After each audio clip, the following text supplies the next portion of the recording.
Hey guys, welcome. I know it seems weird that we're on a Saturday instead of Sunday, but it was the only day that could our calendars could line up. So it is good to see everyone this evening. Stevie, how are you doing? The New Jack Boys are back in town. Ladies, don't sweat me. As Basic Black said in 1990, it's a man's thing, baby. It's a man's thing. Yes, I'm feeling good tonight. Howdy, guys. Hi, Stevie. How you doing, VJ? Well, we know who's had their Weetabix today. I'm good. Okay. And Andrew, what about you, sir? I'm doing good. It's great to be back, and been just running all over the place. Super busy summer, and I literally just put I said we're not doing anything in August. Like we're just staying put. We're just gonna set up shop and just calm down, and she's down with that. So, but I'm doing great. It's good to be back. I'm gonna be on this podcast and just getting back in the groove. Okay. Hey guys, as you come in, Antoine and Mac and Last Exit to Brooklyn, welcome guys, welcome as you come on in. I'm still on that Brooklyn Bridge. Guys. I haven't come down from it yet since last month. So this is the Rock the Bells concert. It's and that's the thing, when you experience history and culture, you kind of hold on to it. It's like having a grandparent talk about, oh, you should have seen us at Woodstock. It feels like just yesterday, kind of thing. Andy, I just wish you'd have been there, mate, to experience what we experienced. So sure. Yeah, definitely. Yes, definitely. God willing, there'll be other times. Old school flavor, welcome. Now, it's Ed Mac sent me a message and says, why are we restricting the the songs to just one artist? And I said, actually, for the fun of it, by expanding it, because I could have easily put five Jodeci tracks, 3 Usher tracks and 2 Mariah tracks, and it pretty much would have been just a very predictable list.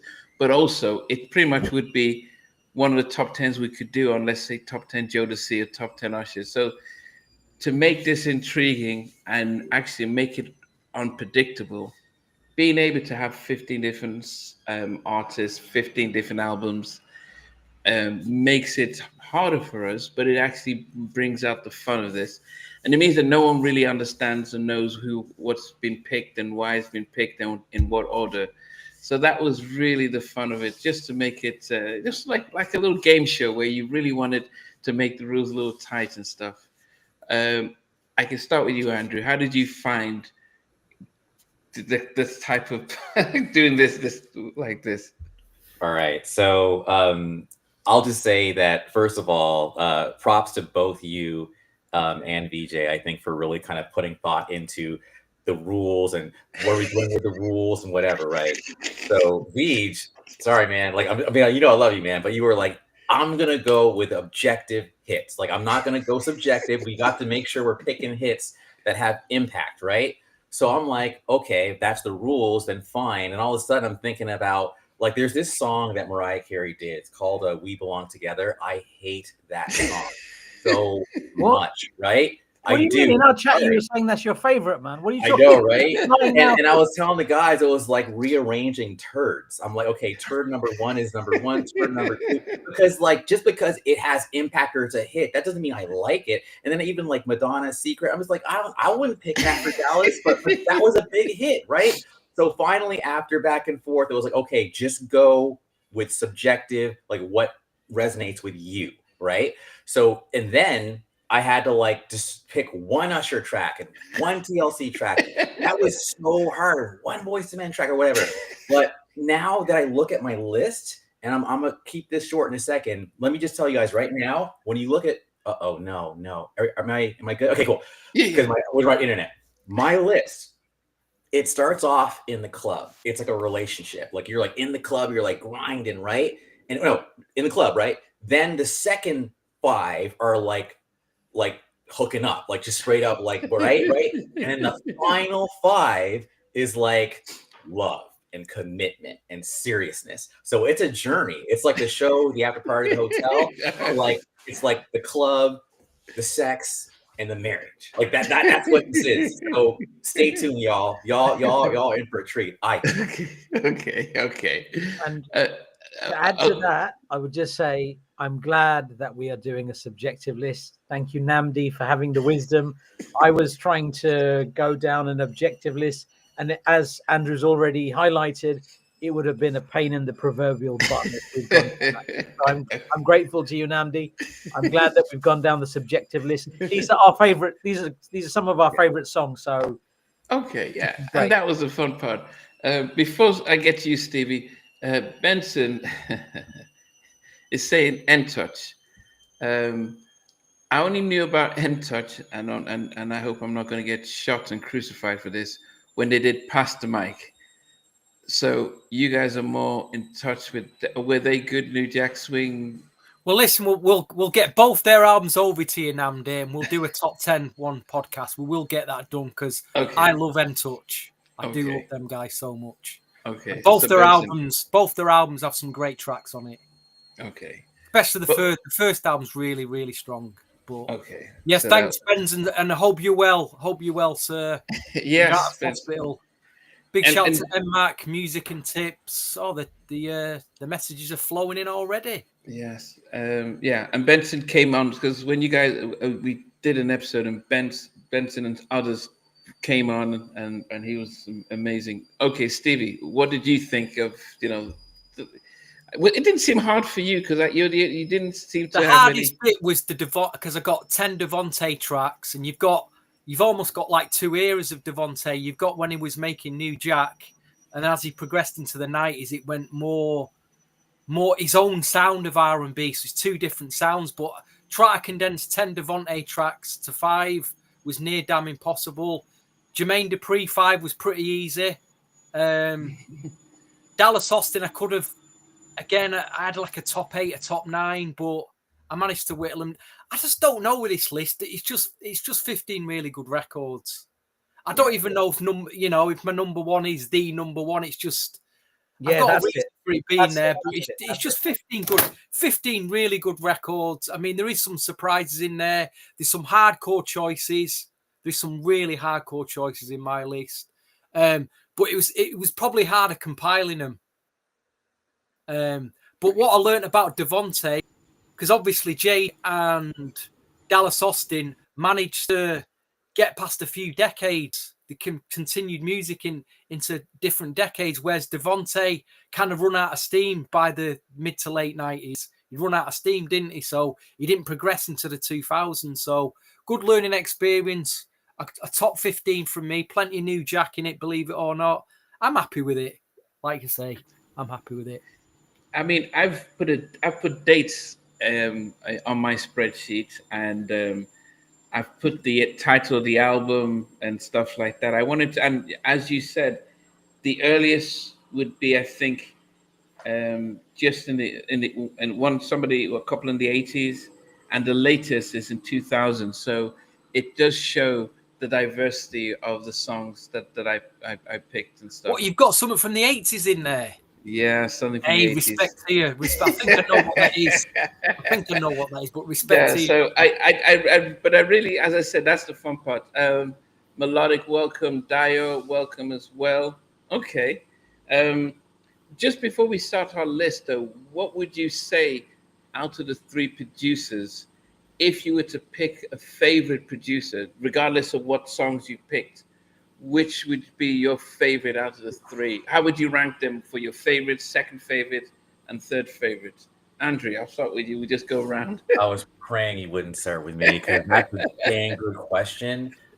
Based on, I can't say based. Not based on your list. Not based on your list. The list is different. Yeah, it's just. Man, that's tough, man. I mean, okay, just straight up, I would say commercially, Like, as far as you asked me commercially, who had the biggest No, your impact? favorite. They're your favorites. Yeah, regardless of how many records they sold, it's just like if you just said, you know, this producer says, I'm just going to play. You're going to play their songs, and you're just going to, yeah, this will be my favorite. And then, I mean, for me, it's always Teddy Riley. But out of our three, could you just pick your first? I mean, okay, yeah. So with ignoring my list, I would probably say Devante of the three. What about you, Stevie? I think this is pretty easy. I think between the years 1990 and 95, I think Devante and Dallas, you could argue they were tied. Maybe Devante gets the nudge at number one. But after 96, 97, JD flies away with it. It easily flies away with it. So that's my answer. So you don't have. If you had to pick one guy that you just... I think Devante and Dallas are tied for me. The tied. I'm so sorry. I'm sorry, Stevie. I just jump in really quick. If we're counting remixes, oh my God, it's JD. You can count any track, anything. All right, that is JD all day. That's why we're rewatching my answer. JD all day if we're counting remixes. All right. VJ, what about you? So there's my list. So who I think is my favorite is identical to, you know, the combined list that we did. So I did a percentage of who got more points tally, and I did it as a percentage out of all of the songs that were submitted, which was an extra thing. I haven't done that in a while. So according to that, and mine, for me, it's exactly the same. So Devante came out top, Dallas came out second, and Jermaine Dupri came out third. But if you're talking about commercial success, Jermaine Dupri smashes it out of the park. There is no comparison. Yeah. The other two are way behind. But personally, Devante, Dallas, Jermaine Dupri, that's me. Yeah. I mean, for me, I would say that Dallas was a really early forerunner, you know, with the stuff he did with Boyz II Men and TLC. I mean, he just really knocked it out. Then in the mid-90s, he kind of, you know, when he set up his label and studios, he had Tim and Bob, he had all these producers. He was very picky in what he did. He was working with Madonna, with Michael, you know, doing, I think, with Fish. He was on a very different planet with what he was doing, and wasn't concerned about the hits and how he approached music. And he even talked about in an interview where when Clive wanted to give him, was it Clive or L.A. Reid, when they wanted him to set up Rowdy Records, they put him in his $100 million, you know, said they gave him a massive office in New York and says, "You here, run a label." And he was like, "You've taken me out of my element." So it affected his production. But Jermaine Dupri has been consistent from when he first came out on the scene with Criss Cross to now, you know, with Money Love. He's still consistently making hits, and he's got a distinct sound. But if I had a passion, it would definitely be Devante, because even the small stuff he did within and outside of Jodeci, it hits hard. Memorable songs that he writes and produces, not just, I mean, he's been writing stuff since he was 15, 16. So yeah, my all-time favorite among this list would be Dallas. Can I play devil's advocate here? Which producer had it easier? What do you mean? Well, someone's dad worked in Sony Records. Jermaine Dupri is, and he got his, you know, not only nepotism there. Yeah, he deserves to be there. But he got his own label as well. Did Devante and Dallas ever get their own record label? Dallas did. No, Dallas did. Dallas worked Rowdy, yeah. Yeah, Rowdy, yeah. Devante did. He had Devante's private collection, which came out well after the fact, but it wasn't promoted properly, and it's not in the same league as the other two. As far as impact, it just wasn't. Yeah. One of the things I love to say actually is I believe, and again, I'm only saying this from based on what I know. I wasn't there, but I believe that Dallas and Puffy may have gotten the same deal from Arista. Like Puffy got Bad Boy, Dallas got Rowdy. And it's like you see what Puffy did with Bad Boy, whereas Dallas had Rowdy and didn't really do anything beyond Monica. So as far as the label, so to me, that's how I look at it. Like you can have someone with the same opportunity, but one person can run with it, the other one can maybe not run as far. So but yeah, I do think JD, while he did have his dad in the mix, I do think his ability to stay relevant and evolve is undeniable, And again, those remixes, my God, Always Be My Baby, the remix, the Mary J. Blige's Everything remix, like he's don't sleep on JD, in my opinion. Yeah, and as I said, everyone who has a door open for them has to run and make it happen. The fact that his dad gave him a label, but he had to prove it.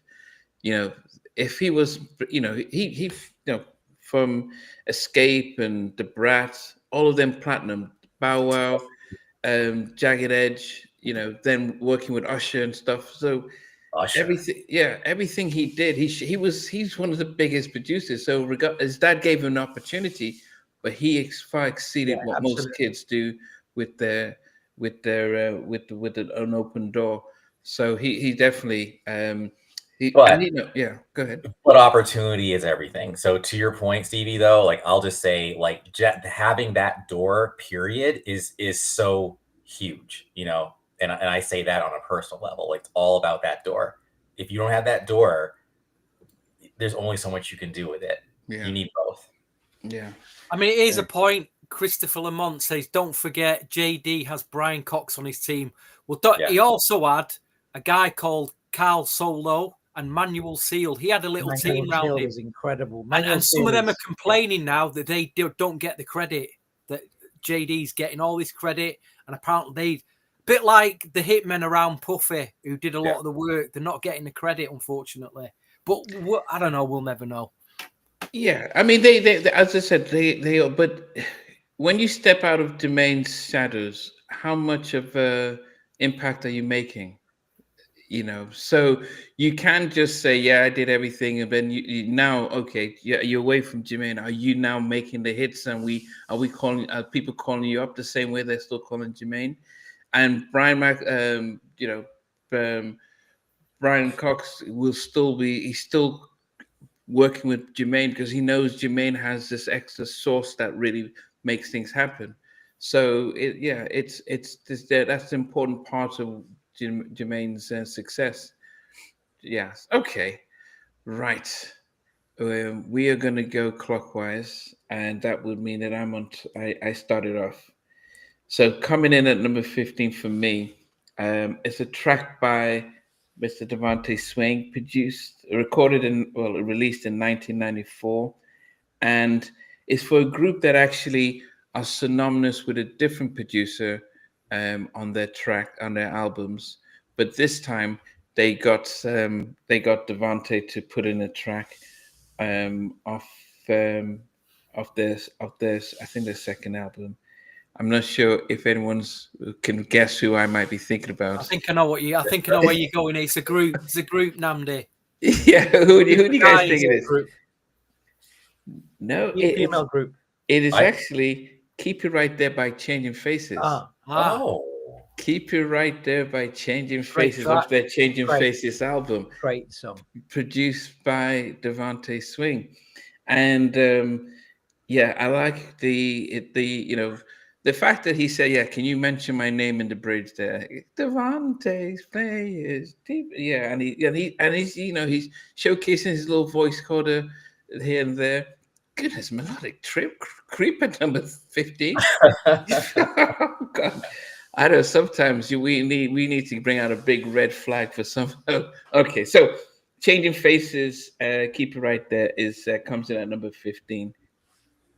All right. I'm gonna love this show because there's also, I mean, I'll admit it, like I didn't know that song. I never got. I know "Stroke You Up" and that's about it. And moving around, but I didn't actually get the whole damn album. So anyway, I'll check that out. All right, so I'm seeing I'm seeing Secret, I'm seeing Creep, so it's like, yo, just know this is an extremely subjective list. So just know that.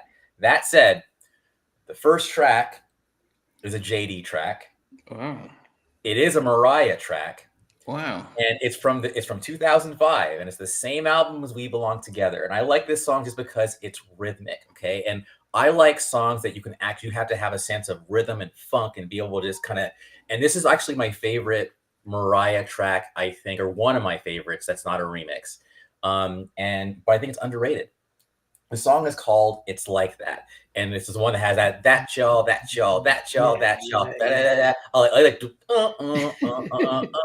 I love that song, and so that is like I walk in the club and I'm just like observing, the girls who can't dance. Sorry, the girls who can dance got my attention, and it's like that y'all, Let's go now. Here we go now.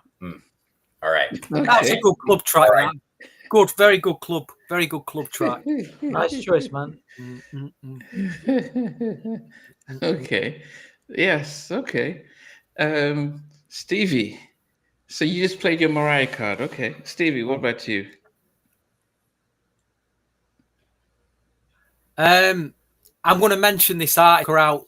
This was a number 15, and I took her out the last minute. I'm going to mention, I think it was a vanity project for So Def, because the album never came out on So Def. It was only promoed.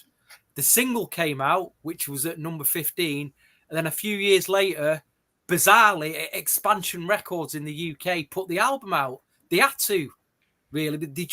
Otherwise it had been lost forever. But the artist was a lady called Trina Broussard, and the single was called, what was the single called? Love You So Much. It's a great R&B record. Great R&B. Like I say, it got promoted, it got sent out to DJs, the album, and it with the So Def imprint on it, and then they just shelved it. And luckily, Expansion Records must have leashed it. They must have got hold of it to put it exclusively out in Europe, because the rest of the album sounds nothing like the single, though. No, that's probably why Expansion wanted to release it. But anyway, what did make my number 15 was this art. I couldn't leave this artist out because she was a very fun artist in the 90s. Very funky. I loved her rap. She was so cool, so chilled. But I've gone for Da Brat, for all of y'all. For all of y'all. Da, da, da, da, da, da, for all of y'all. Da Brat makes my number 15. So yours. For all of y'all. And I like the remix. Dun, dun, dun, dun. Dun, dun, dun, dun, dun, for all of y'all. Such a funky record. Go and listen to the remix. It's a dirty, heavy bassline funky record. It is. I remember playing it a reggae blue. I was in some top flats in London back in the early 90s, and I was DJing and I played this record. It was a reggae crowd, and they hated it for me. They were like, "Get this guy off! Get him off!" So I played some reggae, and I'm there playing this like really loud, funky Da Brat, and I was. They got me off the deck, so I was gone. And I went off. LA, get Bobby out of here. Yeah, get him out of here. Get some reggae. Play that reggae, man. Not this funk. I don't want this funky stuff. And I didn't DJ. That was it then. Okay. So, wow. Dio says, I like the way you guys dig into the crates, and I think that's part of it. That's the fun part. If we just had, if we didn't have these rules, we want to explore some of these fun songs. I would never put, if I thought of that, Da Brat, I would have put a way different song. But anyway, that's definitely good. VJ, what's number 50 for you? I would say my number 50. I just want to say something about Da Brat. Apparently, she worked with Teddy Riley for a little while. She was signed with Teddy Riley for a little while. So before she signed with Jermaine Dupri, and apparently there's some music out there with Teddy Riley and Da Brat. Wow. And because there's so many Teddy Riley fans on here, the first comment on this was, Teddy Riley's the greatest producer of all time. That was the first comment. So with that in mind, I thought I would share that little nugget. And he ended up signing Queen Pen instead. Yeah, he did. Female rapper. So he's obviously looking for a female rapper then. My number 15 is Jagged Edge, The Way That You Talk. I really liked it when it came out. I thought it was a fantastic song.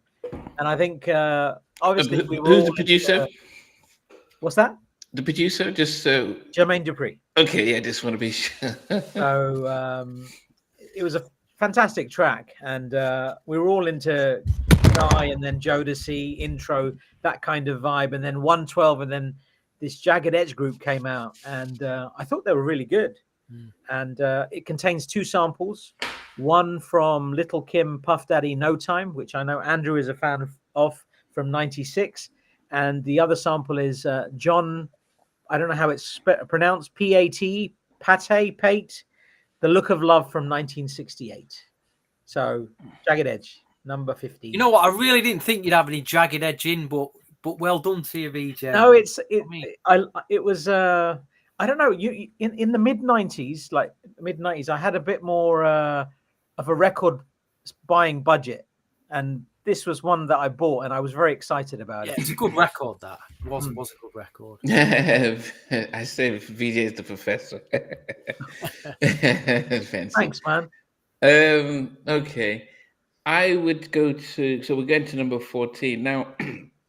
The thing about my list is that it's this one. I didn't know I was going to put it in, but I have to think about the impact it had when it came out, and it was that attempt to get. So this was about 95, and I think artists were like, okay, I need to get me my own version of Aaliyah. I need to get my own version of Brandy, and Dallas got his own version. And, a little 13 or 14-year-old Monica and her very first single, before Don't Take Him Personal, Just One of Them Days. And the sort of the drums that, it just, just as he's singing and the drums going through. And if you think about when Dallas first came out with, ABC and Boys to Men, and he had a very funky and stuff, but he kind of slowed it down a little bit, and I must say it hit hard, and so number 14, Dallas Austin, Monica, Don't Take It Personal, Just One of Them Days, came out in 95 off her Miss Thing album. Very good, nice choice, man. Yeah, good track that. Agreed. Totally agreed.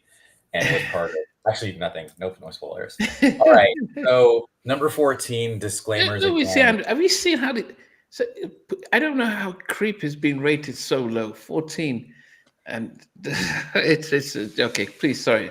Well, at least it's in there, I suppose. It's in there. It's a big list, there's so many great tracks by all of these producers. I was looking at Jermaine Dupri's credits. I think he had over 600 credits, production credits. It's just, there's a lot. There's over 1,000 tracks between these guys. Yeah. So yeah. The way the rules were put together, I think these lists are going to be all over the place, which is great. And it's magic. This is magic. Yes. And Stevie, I think you said it best. You said you've got your number 1, but you're not sure whether it should be your number 1 or whether your 15 should be your number 1. They're all great tracks, and that's it. All good. Go ahead, Knight. Yeah, it's fine. So this is decidedly not a Crate song. This is 2004. And I remember I'm big on just like cities and like going to a city and then hearing the music from that city and absorbing the vibe. And in 2004, this underdog city from 1992, where LaFace moved to, and then Bobby Brown moved his studio there, and then Outkast bought that studio. You guys already know where I'm going with this. Is a song by Jermaine Dupri that had a remix with lots of different hits, but the original is great too. And Luda is the main person featured, and the song is called Welcome to Atlanta. Do not worry. As we keep going on, I'll stop going radio friendly. But there it is, number 14, Welcome to Atlanta, JD, and you will see a pattern as we keep going. Wow. Okay. Wow. Very nice. Definitely. It's definitely. That was. I remember that track, and I did contemplate that, but I got a different one. Okay. Stevie. I'm glad I remembered this because this is a really early production from Jermaine Dupri. And when I rediscovered this record again, I also found out he worked on another album. I forgot that. I never got it. I just came across it on Discogs by sheer luck by some rapper. It came out on Ichiban in 1991. I forgot that I should have wrote the name, but it's a really obscure rap thing, but it's got Jermaine Dupri all over it. But the track I've gone for is he produced a girl group, a New Jack girl group called Silk Times Leather in 1990. And the track I've gone for, it's got an absolute stinking bass line. It's called The Woman in Me. It's a proper swing track. Nice, man. The woman in me. But the bass line to it, it stinks. Absolutely stinks. You can watch the video on YouTube. If you've never heard them before, they also did a track called New Jack Thing. I was listening to that yesterday. So Silk Times Leather, get the album, get the singles. They're fantastic. It's just been completely forgotten about now. Completely forgotten about. Didn't take off at all. Didn't take off. Shame, really. Well, luckily, we've got this podcast to bring all these memories back up again. Yes. And I have to appreciate the fact that Stevie takes this very seriously, and he's going for songs and groups, even at the obscure, but that are favorite, and that was the fun part of it. So they're a bit like JJ Fad. That's the closest I can put them to. If you remember JJ Fad, Super they're a bit like that. Oh, I remember him in an interview. If you guys haven't, Questlove has finished his QS podcast, but he had Jermaine on there, and he did talk about working with the girl. That was one of his earlier productions. Working with them, and he didn't seem as if he had a silver spoon getting in, but he talked about that. So okay, well done for that. All right, VJ. My number 14 is another Jermaine Dupri track, and it's this one. Ooh. Can you see that? Yes. Love on My Mind. I know the remix, JD's Street Extended Party Mix is the one, but I think we've just gone with album productions, and I think the album version's lovely. It was a toss-up between that one and Pumping. Pumping, I think, is very much influenced by Dallas Austin's sound, which I found interesting, seeing as it's a Jermaine Dupri production. Both songs brilliant. I'd say they're both equal, but I'm going to go with Love on My Mind because I have to choose one. Contains two samples, Bauhaus Capella from 87 and also LL Cool J's To the Break of Dawn from 1990. But Escape, Love on My Mind, brilliant. Love it. Is that cassette tape an online purchase, or did you find that in the shop anywhere? Lovely find that. No, I think I've just picked that up somewhere. Just picked it up. Amazing. But who's the group? It's got the remixes on it, or is it just the single? It has everything on here. Wow. 6 remixes on here. I only got the Import 12. I've never seen the cassette though. JD Extended Street Mix is the one. Great mix. Absolutely stunning. Yeah, who's the group? Escape. Oh, Escape. Okay. And what year did it come out? I remember that one. That was the second single, I want to say, after Just Kicking It. What was it called? Love of My. I got love on my mind. Okay. Yeah. Do you not remember that one, Namdi? No, I don't think so. Yeah, it didn't get a UK release, did it? It was on like an import single, really. Okay. Nice. All right. Now, number 13. I actually, when we did the review for this group's album, I don't know. I think I was the only one that really ranked it in my top 6 or so. And I felt that this guy, I felt he could have done more work on their album. It would have been just a little bit better. But it's JD working with New Edition, Tighten It Up. Yes. Glad it's in there, man. I'm glad. I loved how he's got Bob. I love how Bobby sings. I love how he got Ralph singing. I love how Johnny. I think he got all of them, and I thought, man, JD really did his thing. I mean, of course, you can not, Jammin' Lewis, but I don't know if I've heard a Jammin' Lewis track that had Bobby singing. And Knight would correct me if any of the songs Jammin' Lewis has done with New Edition where Bobby has a line or so. Oh yeah, Back Where We Belong. Oh yeah, it feels so good. I think Bobby's probably the star of that track. Okay, maybe. Yeah. Okay, good. But I like how I love the bounce. There's a bounce in JD's production that comes with it, and I think it I just love the whole thing, Ricky and everyone on there. So Tighten It Up, I had to put that in, new edition, after JD on my number 13. Any, yes. You guys want Andrew will like you, just give props to any. All right. So number 13 on this commercial train on my part, but I'm gonna give myself a little bit more credibility here. Is this song samples a song called "Weak in the Knees" by Steve Arrington, and when I listen to that song, I go doom doom doom. You already know doom doom doom doom. I'll be in the knees, right? But then that song also was sampled by NWA on a song called "Gangsta Gangsta," and I think I know Ice Cube samples it as well. But either way, the most popular version of this song, I was just at a club. No, it wasn't a club. I was at a restaurant and someone in Brooklyn, and they were playing it. And this was like 2021. And this song is from 1990, I want to say 7, maybe. Yeah, I want to say 97. And the song is called "Money Ain't a Thing" by JD and Jay-Z. So again, I just think that when you hear that song, just Ferrari, a Jaguar, okay. Anyways, you guys get the point. But anyway, again, top 10 and beyond, you'll start seeing more crate material. But right now, it's just the hits. So you'll also notice the pattern: 15, JD, 14, JD, 13, JD. Okay. Okay. So he starts at the bottom. Let's see if he can rise to the top. That song was in my shortlist, Andrew. It didn't make my final cut, but it was there. Doesn't matter, man. Stevie. I've got good memories of that, actually. I was doing, at the time, I was warming up in a nightclub called Benny's, which is a local nightclub. And I remember spending about £10 on that promo. Money ain't a thing. And it sounded great in a club, that bass line. But anyway, my number 13, I'm just thinking now in today's social media, cancellation and the way trolls and everything, if the Backstreet Boys, dare I say this, if the Backstreet, you'll see where I'm going with this, so don't come at me, everybody, in the comments. If the Backstreet Boys had come out with a record called "Black Men Can't Swim."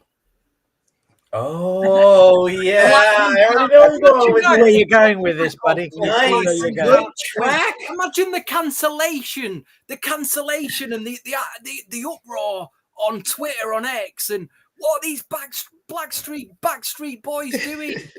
But I'll tell you what, in 1992, there was a group called Riff, and they came out with a song called "White Men Can't Jump." What a tune, man! Jump. What? Don't you know that white men can jump? Dare they? How dare they say white men can't jump? Fantastic tune, man. Stevie, I gotta jump in for a second though. Okay, so first of all, this is part of what I would say Dallas kind of getting in his own way. Now, in his defense, that was a track for a film called "White Man Can't Jump," so that wasn't necessarily his fault. However, the single "Dirt Road White Girl," that single was on Highland Place Mobsters, and the label was like, "Do not put this out." And Dallas is like, "I'm putting it out." And you wonder why, and they had a video and everything. What are you doing? I literally know people who were all into R&B, white people, who were absolutely offended by that track. What are you doing? So I think this goes after the brothers got Witch and Switch, and then it's just all about he actually says or actually says that in the track. It's a terrible song. It's anyway. So I just want to say Dallas and this whole cancel culture thing, he probably got canceled by the industry for that song. Probably did. Well, the group got cancelled for that song. Which group? Highland Place Monsters. Okay. What a group, though, man! What a group! Incredible.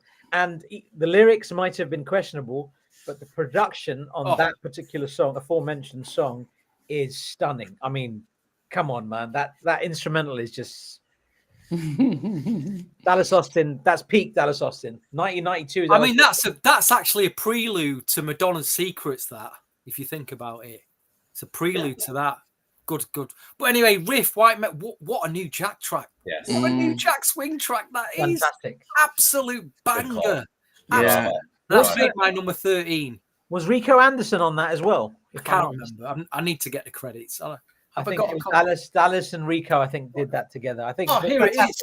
Hold on. I found here's one I made earlier. It's like you bringing out your baked cookies. Here it is.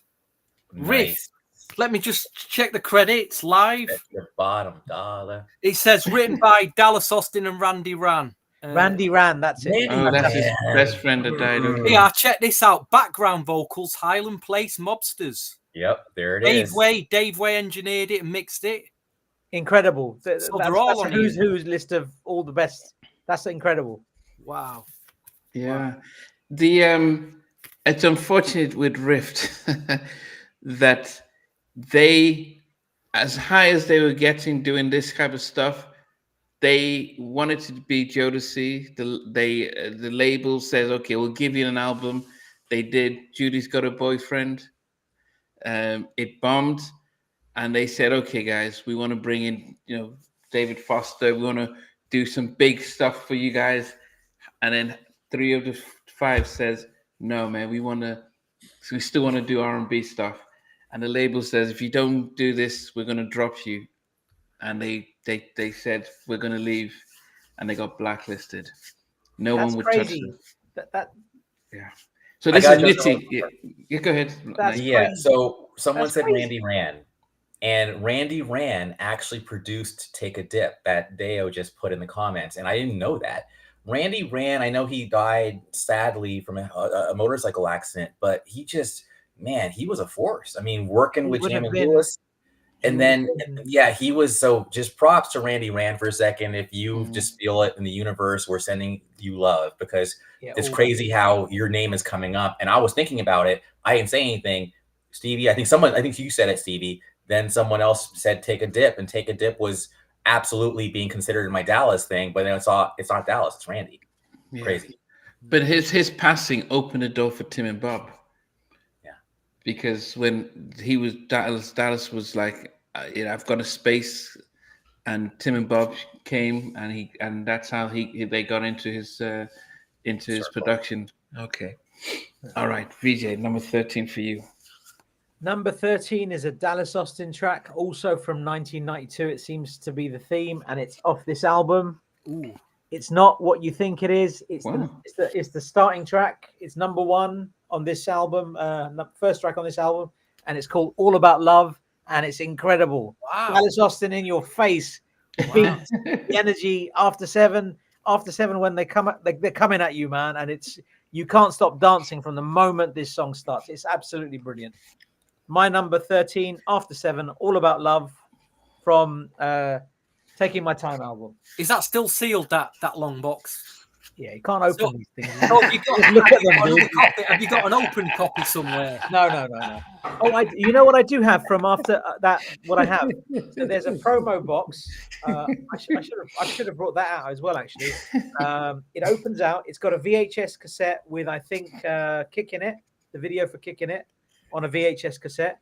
It's got the CD, and it opens out, and there's a watch, and it says "It's About Time" on the watch.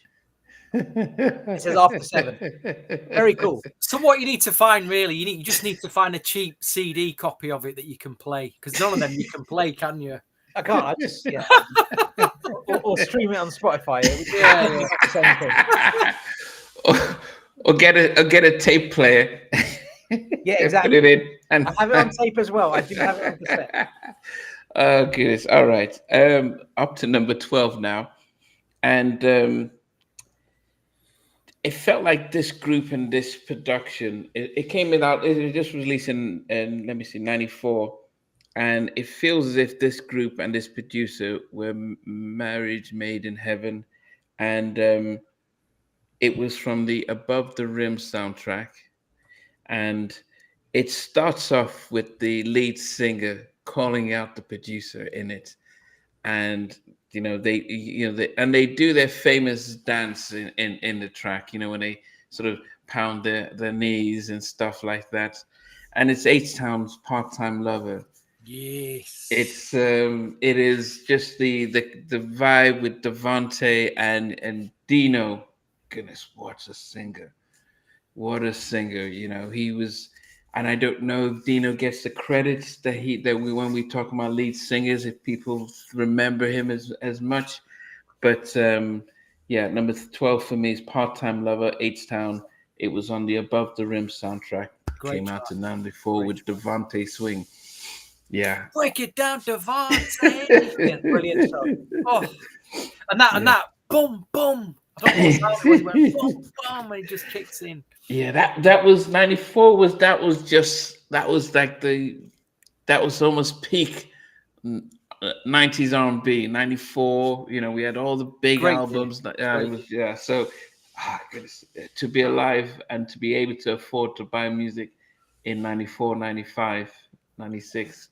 Fantastic. Wasn't that video also in the desert? Part-Time Lover. Yeah, it was Just Cry for You. I remember thinking to myself, like, it was, yeah.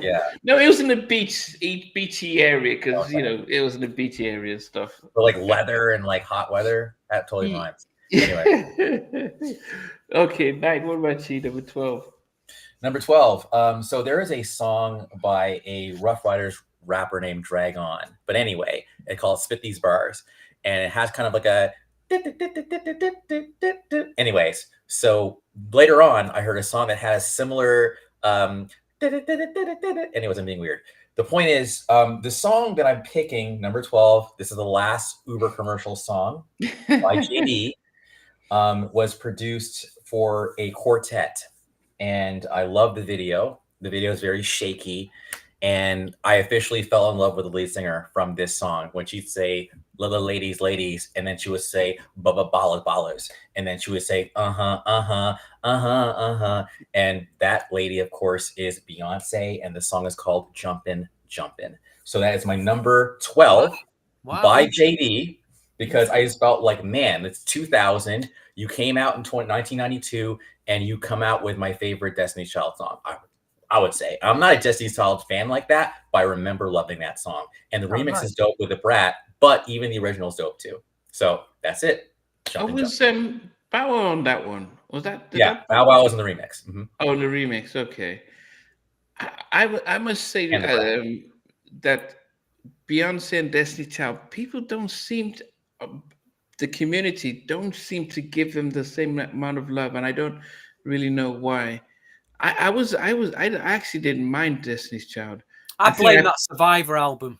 I just blame that album. It's too crossover, wasn't it? I mean, it's a massive crossover. It was like their big rock stadium album, and maybe the black community just went, no thanks, because the debut album was really good. That Survivor album. Yeah, I don't know. I think as I said, up to I Am Sasha Fierce. That's after that album. I think Beyonce had a different audience, and the community majority just said yeah.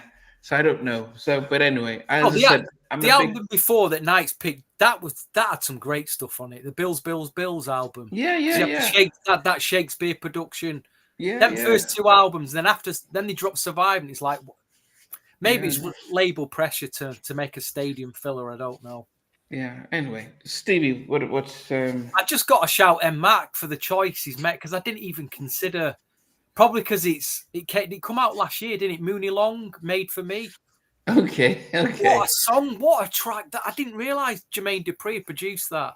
That's 2024, right? But he's still making hits. It's probably too early yet to consider it a classic, but you just know it is. That song's going to stand the test of time. It's going to be one of the few songs this decade that is going to stand the test of time. But great choice, Matt. I'll have to have a listen to that. Oh, what a song that is! And the vocal as well. The vocals, everything about it's outstanding. If you've not heard that one before, anyway, number 12. Number 12 is my third, Night. It's my third Jermaine Dupri track. I mean, Andrew's well in his 2000s. My chart doesn't even get anywhere near the 2000s. But anyway, I can't count that high. Yeah, well, it's one of what's she called? Adeline, our new host on Halftime Chat. It's one of her favorite duets, Crisscross, and it's not Jump, and it's not. Someone else mentions Warm It Up. It's not the first album. It's not even the second album. We've got to go to 1995 where VJ's probably got the sample wrote down, but it's Tonight's the Night. Yeah, I got chill, man. My whole crew makes G's. Tonight's baby. Guess So who's blow up on singing? these. Like, yes. Guess who's singing the chorus? Trey Loren. Oh, Trey Loren. Tonight's the night. Yeah, that's with that big rare groove sample classic underneath it. And Matt, tell me what a sample is in the comment, please. Trey says that he learned that after that now I need to be featuring in these videos, man, because it's like, yeah, okay, definitely. I know I did love that song. I thought it was like I would have said it. I think Jump is the iconic Criss Cross song, but for me, that was the my favorite out of them. And the guy, the light skin, is he the one that passed away? Who died? No, it was Chris. It was the darker one. Chris Kelly, I think. Okay. But yeah. Okay. So when I first moved to the States in '92, we had Thanksgiving at Ambassador Andrew Young's house, and Chris, the light skinned Chris, was at the house, and I'm like, okay, my first Thanksgiving, Ambassador's house. And then here's this, Criss Cross walking around, and I'm thinking, America's amazing, But that's definitely an amazing track. Awesome. All right, VJ, what's your number 12? I just had a Jermaine Dupri. I saw him Criss Cross perform as a backup. So there were two support acts. Rosala was the first support act, I believe. Oh wow! The second support act was Criss Cross. The DJ was Jermaine Dupri, and I was really excited because in 1992 I was like, "That's Jermaine Dupri," and then the headliner Michael Jackson comes on. Oh, I heard that. They were incredible. What gig was that, VJ? That was a Dangerous Wembley. tour, right? Was you at that? Did you go to that? I went to two Dangerous gigs at Wembley Stadium, and Rosala. Well, we would have been there at the same time then, because I went to one of them, and I forgot about. I remember Criss Cross. Criss Cross and Jermaine Dupri was on the one. Mate, I saw he came outside on skateboards when we was queuing up. They came Criss Cross came, and they were saying all the fans. But I forgot about Rosala. You're right, Rosala was one of the what I completely forgotten about. I missed that. The skateboard. Thanks for reminding me. No, that's it. Fazo riding high, the sample. Fazo riding high. Thank you. I'm riding high. Riding high on a line. Yeah, we're all singing tonight apart from Night. Okay, come on, DJ. What's yours? My number 12 is another Dallas Austin track. It's by a group called Boyz II Men, and it's not the remix because we can't have remixes for this particular podcast, but it's the original, and it's Simpin', and I love it. It's fantastic, and it contains 6 samples. I'll share 3 of the samples. One of the samples is obviously John Barry's James Bond theme from '62. Another sample is Belle Biv DeVoe's Poison from 1990. And another sample is Michael Jackson's Can't Let Her Get Away from 1991, which is very interesting. How did they clear the James Bond then? How did they clear that? I think there was a lot of... I don't know, man. I don't know how they would have got away with that back then. Very well to get away with that. Yeah. Yeah. Big tune, man. That James Bond introduction was fantastic. And then when Boyz II Men come in, it's over, man. And that's not even the remix. Then we heard the remix and we're like, what? Dude, that's what I'm saying. I can't even listen to the original anymore. It's a but remix. They're both, I mean, both of them, they're both magic in their own way. As well. Remix is do you know what? That album has probably I have one of the funnest memories with that album. And I think when I remember speaking to Woody from Drew Hill, he talked about he had Boyz II Men's Motown and Cooley High Harmony, and Cisco had Jodeci's Forever My Lady. And back in the day, he used to like swap CDs and like, okay, you listen to this.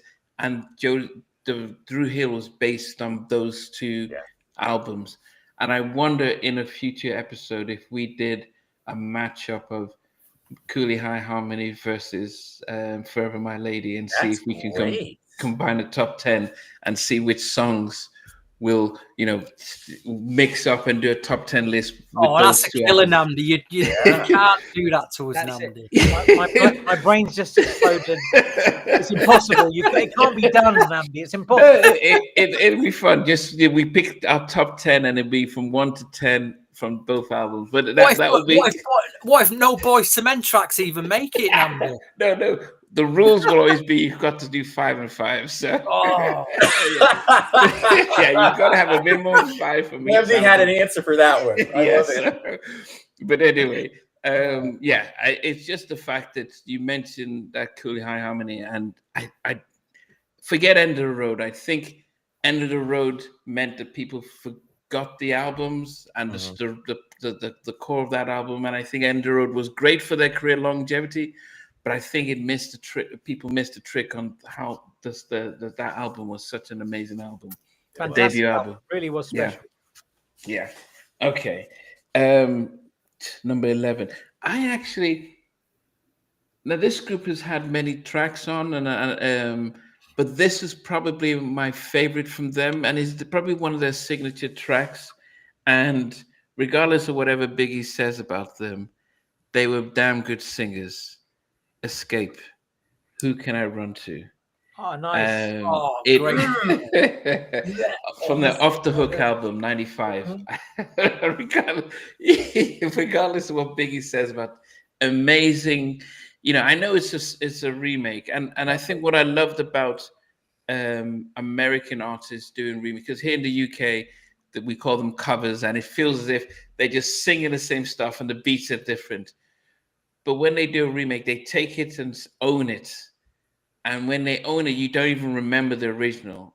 And it's just such a signature song for Escape. And it showcased the fact that, we can sing. I know In Vogue had their thing, but we can definitely sing. So that is my other third. Do listen to, if you've not heard it before, Namdi, do check the original out by the Jones Girls, because they were an incredible Philly group. Jones Girls, incredible. Yeah, they had some good stuff. So melodic. I actually had my music in my list, but it just at the last minute it got replaced. Got replaced. Yeah, just at the last minute, because I just felt like favorite. So yeah. Yeah, Jake, you said something interesting there as well. They cleared samples differently back then, so it was easier to get away with it. There were a lot more sampled records back then, weren't there? Yeah. If you think about Teddy using Inspector Gadget, you think about, I think Dallas for ABC use I can't remember, TV theme. So I think they may be right during that time. They probably did just get away with it more so than, Okay. Yeah. Okay. Come on, Andrew. Yep. By the way, Who Can I Run To was absolutely considered for me, and I almost was like, it is kind of like it was a good replication of the original, but you can still hear Jermaine's whatever. But anyways, great choice. Number 11, and this is the last of my commercials, but it's a little less commercial. Number 11, my history with this song was I remember hating it because the song was coming after Another Bad Creation. And I love Another Bad Creation. So like, how dare you diss Another Bad Creation? I was like, upset with them.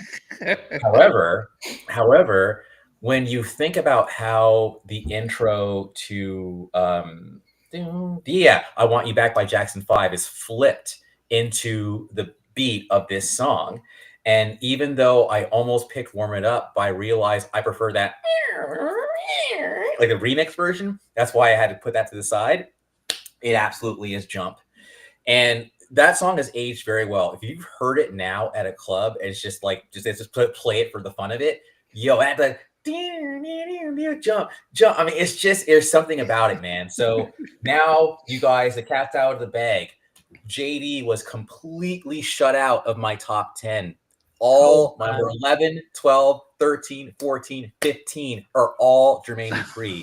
And now we get busy between Alice Austin and Devante. And there's some crates, baby. There's some jewels in this list here.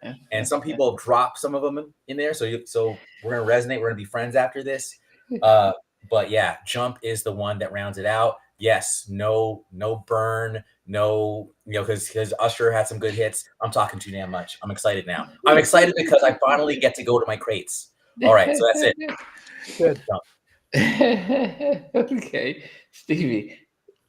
I'm just going to give a shameless plug to my new video, episode 4 of New Jack Swing in Search Of, which is premiering tomorrow on my channel, 4 p.m.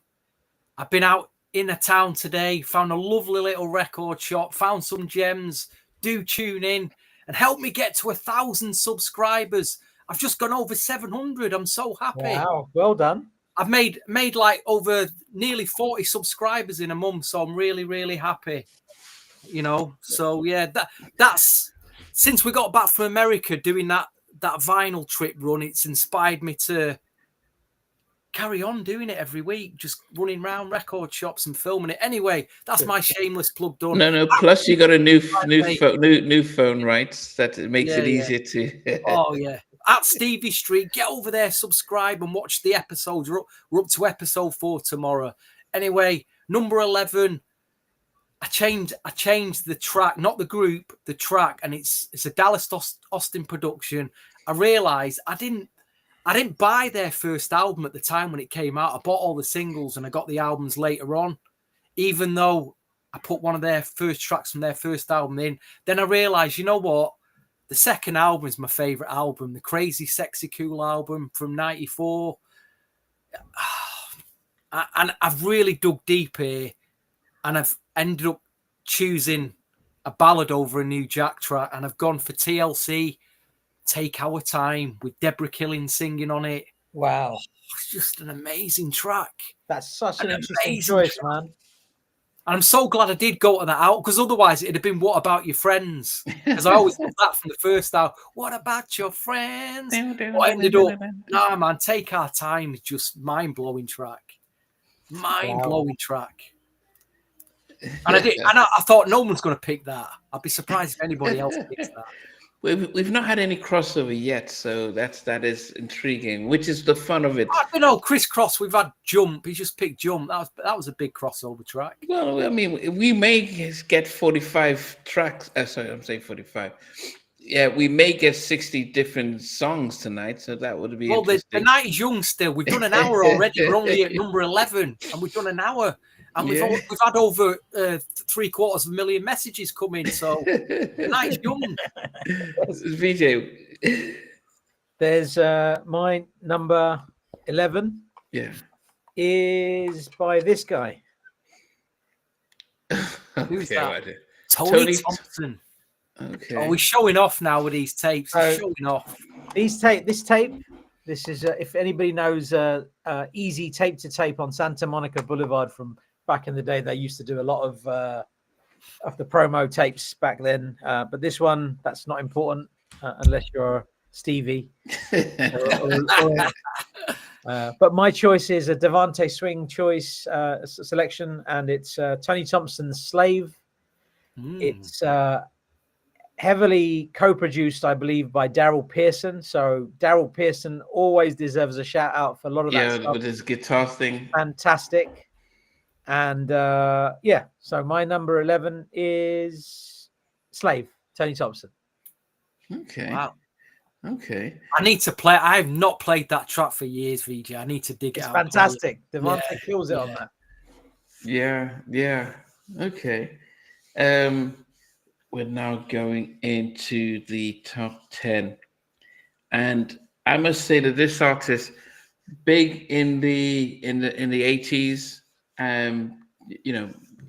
underground stuff, and I think just in the mid 90s started to had a massive track with Mucho and Akil and Markel, and so her follow-up album, she went through her different direction, and I'm talking about MC Lyte. Ooh. She came out of a track in '96. Oh yeah, off her Bad As I Wanna Be album, and she featured Escape called Keep On Keeping On, and produced by Jermaine Dupri, and it was definitely a track that it was first, because if she came away from she had done Roughneck before this, and really been hardcore, and she kind of smoothed herself out when she came out with this album, and having the, and they sampled Liberian Girl, and one of my favorite Michael tracks, and there's having Escape singing, looking really fine in the videos. So Biggie, I don't know what you're talking about, and then having Lights just doing her thing. So that was my number 10, Escape. MC Light with Escape, Keep On Keeping On. Yeah, Fantastic choice. Nice. What was that? The one with the Michael Jackson sample on? I'm thinking of another track. No, Liberia. This was like yeah. Brilliant track. How did they clear all those tracks? It's true though, isn't it? Yeah, but he's on Sony, and but he didn't use his voice, but it was just the. Plus, Michael will be like, yeah, sample it, man. It's just more money for me. Go ahead, Knight. My connectivity issues have been addressed. All right, so this is the debut of Mr. Dallas Austin, and okay. And this is the first one, and there's a lot of Dallas tracks for TLC. Like Creep came up. What About Your Friends came up.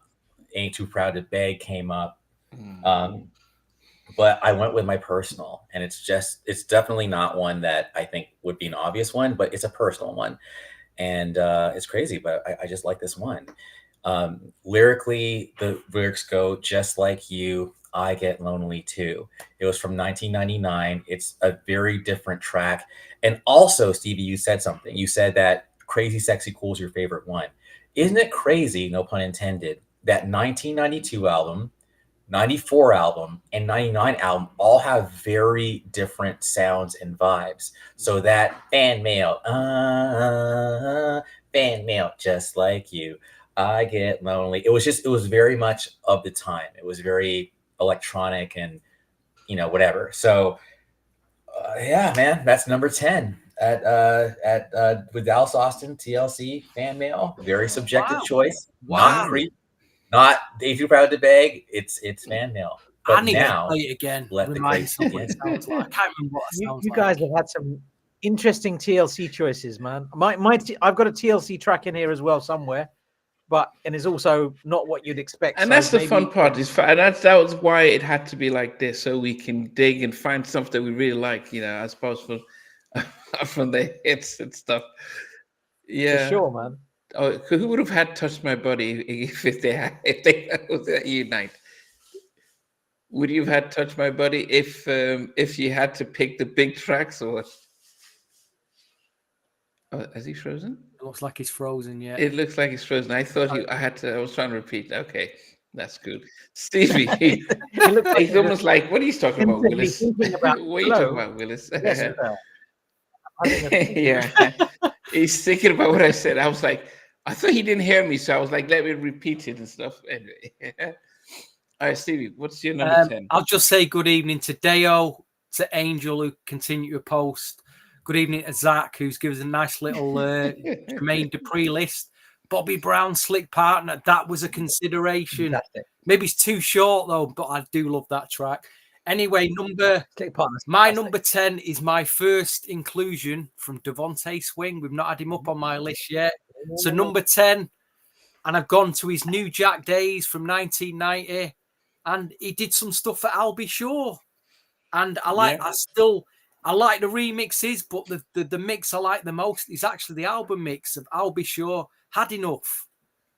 I like the drum loop, the swing loop that he did. I think Tevin Campbell used it. Well, it might have been Dallas Austin, might have looped it up for a Tevin Campbell remix that never came out, but I'll Be Sure, Had Enough. What a swing track that was. Brilliant. Absolutely brilliant. Absolute gem that is. Mm-hmm. Definitely. Yeah, I'll Be. Okay. What did you think of I'll Be's second album, especially? I know it didn't do too well, but I love them swing tracks on that. The Misunderstanding was big in Nigeria when it came out. It was like, it was massive. And Channel J was also a big one as well. But when I asked Carl West why didn't it blow up, and he only did a couple, he didn't do the bulk of the album. At the time, I think he was saying that I'll Be Sure was really busy with doing a lot of other things, and also Benny Medina was focused on the Fresh Prince of Bel-Air, and he was still head of black music at Warner Bros. A lot of albums suffered. We talked about Zan. His album suffered. Benny was busy, and he was trying to move. And then also, who was it? It was I think Albie Shaw was on Questlove, and he said that Warner Brothers were cutting their black music division around that time, and so it affected a lot of black artists at that time as well. So, yeah, it just all shifted and stuff. And let's not forget, Albie Shaw made a track with the legendary David Bowie, which a lot of people have forgotten about. He managed to do a duet with David Bowie, of all people. Amazing. Yes. And he did a production with Rod Stewart as well, which was another one. I'll be honest, that David Bowie track was terrible, if I'm honest. It was terrible. Why was it so bad? Why was it so bad? Yeah. At least he stepped out of his comfort zone. He was Good. VJ. My number 10 is another Dallas Austin track.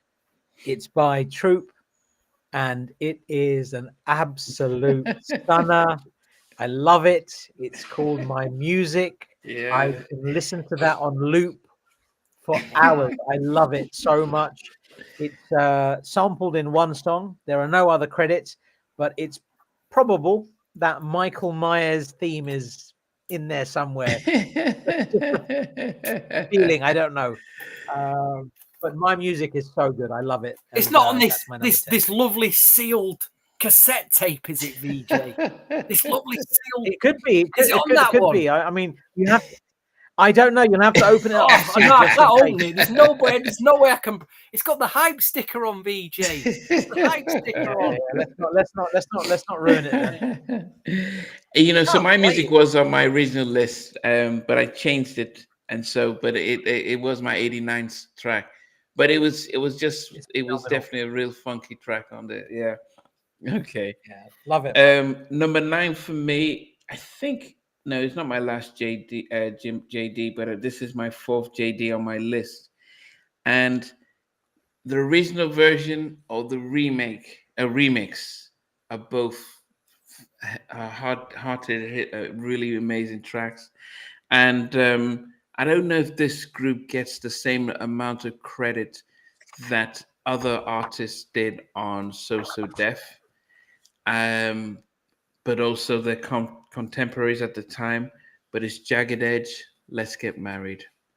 As I said, which one? The album? You like the album? It's because you start off with the slow album version, and then he does the remake with "Do You Wanna Dance?" No, that's Sleeping in My Bed. The Let's Get Married with Reverend Ron. But he did both of them. But the main is the album version, the slow version of stuff, which is just. That's your David Foster moment for tonight. It wasn't. It's I'm into ballads definitely, but definitely ballads. But this was my favorite track by Jagged Edge. Wow. My favorite track from Jagged Edge. Yeah, definitely. Okay, VJ, what is your number 9? Number 9 is Jermaine Dupri. Hold on. I thought it was Andrew next. Oh, sorry. It's just because historically it was always me, VJ, and stuff. But get 9. Sorry. No worries. Number 9. 8. 9. 9. Yeah. Well, no, number 8. Oh. Number 9. Number 9. Yeah. Number 9. Okay, I must have skipped one. What? No, I don't, because my number 9 was Fan Mail. My number 10 was Jump.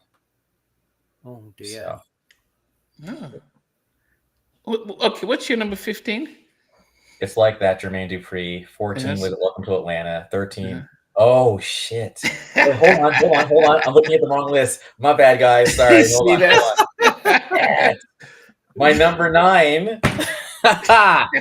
My number 9 is If You Stay by the Highland Place Mobsters, produced by Dallas Austin. Wow.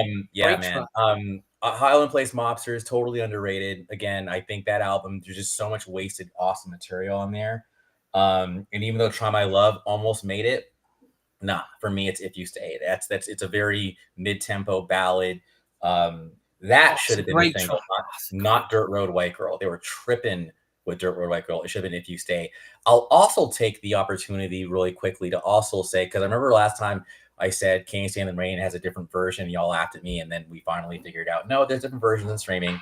Now, on the Howling Place Mobsters, if you listen to the NAKED remix, for some reason, at least in Apple Music, it is not the rap version. It's literally singing over the remix beat. But I have the cassette, and the cassette NAKED remix is a rap, and it's Elok rapping over the whole thing. And then they have like the chorus sung, but he's back to Elok rapping. So all y'all out there, if you go to Howling Place Mobsters right now and listen to streaming, you're going to hear a different version of NAKED.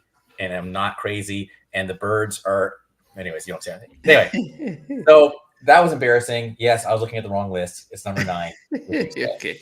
You recovered, Doa. You slipped, but you still recovered. So that was you skip, hop, and a dance, and then you got back off again. We just started the banana peel. Yeah. You know how those people that you trip and you just do a little jig as if, I know what I'm doing here. Stuff. So yeah, you recovered. Stevie, number 9 for you. You've got me with that Island Place Mobsters track. I'm like, damn. Why did I not pick that track? It's a killer. It is a killer. Oh, Absolute my killer. God. Oh. Brilliant song. Great choice, Andrew. Really good, really great choice. You got Matt from Long Beach, California in the house. Welcome, Matt. They should have put that out as a single. That's what I'm saying. They should have dropped that as a single. Yes. Right, number 9. Number 9 is my. I think this is my 4th Jermaine Dupri entry, and it comes from an artist that likes to hand out cherries when he performs live. Sure. So we're talking probably this megastar R&B artist is probably his big. I don't know. Is it his biggest hit? Is one of his most well-known hits, or maybe it isn't? But You Make Me Wanna. Yes. That groundbreaking R&B Jermaine Dupri track from '97 has made my number 9. Yeah, and he was in the Classic. video too. Can't argue with that track. It's a classic. It's got the Jermaine Dupri bounce. There's a bounce that he has with his tracks and stuff. Yeah. I still remember when Timberland remix as well. Yeah, it was a nice mix. Nice mix. I still remember when that came out. It was like, oh, Usher can dance. It was really, really intriguing just watching him dance, and the song was stripped and stuff like that. You guys, as much as I love doing interviews, but some artists, when I don't get to interview them yet, I love to listen to them on other podcasts. Jermaine Dupri and Questlove talks about making the track, and L.A. Reid really putting it on about, no, we need another track for the My Way album, and he had to go back and do You Make Me Wanna, and L.A. Reid says, yes, you've got a hit, let's put it out. So try and catch the back episodes of Questlove Supreme interviewing Jermaine Dupri with that. All right, VJ, what's number 9? So my number 9 track is by, I'm going to say the artist first, and there's a reason for this. The artist is Usher as well. And I wanted to go with a Devante Swing production, possibly Whispers or Can You Get With It? But I have gone with Jermaine Dupri's Nice and Slow. Wow. And I think it's a great song, isn't it? It's so good. And just to give it more credence than it already has, it's been sampled in 36 songs. It's a big tune. Love it. Nice and Slow, number 9.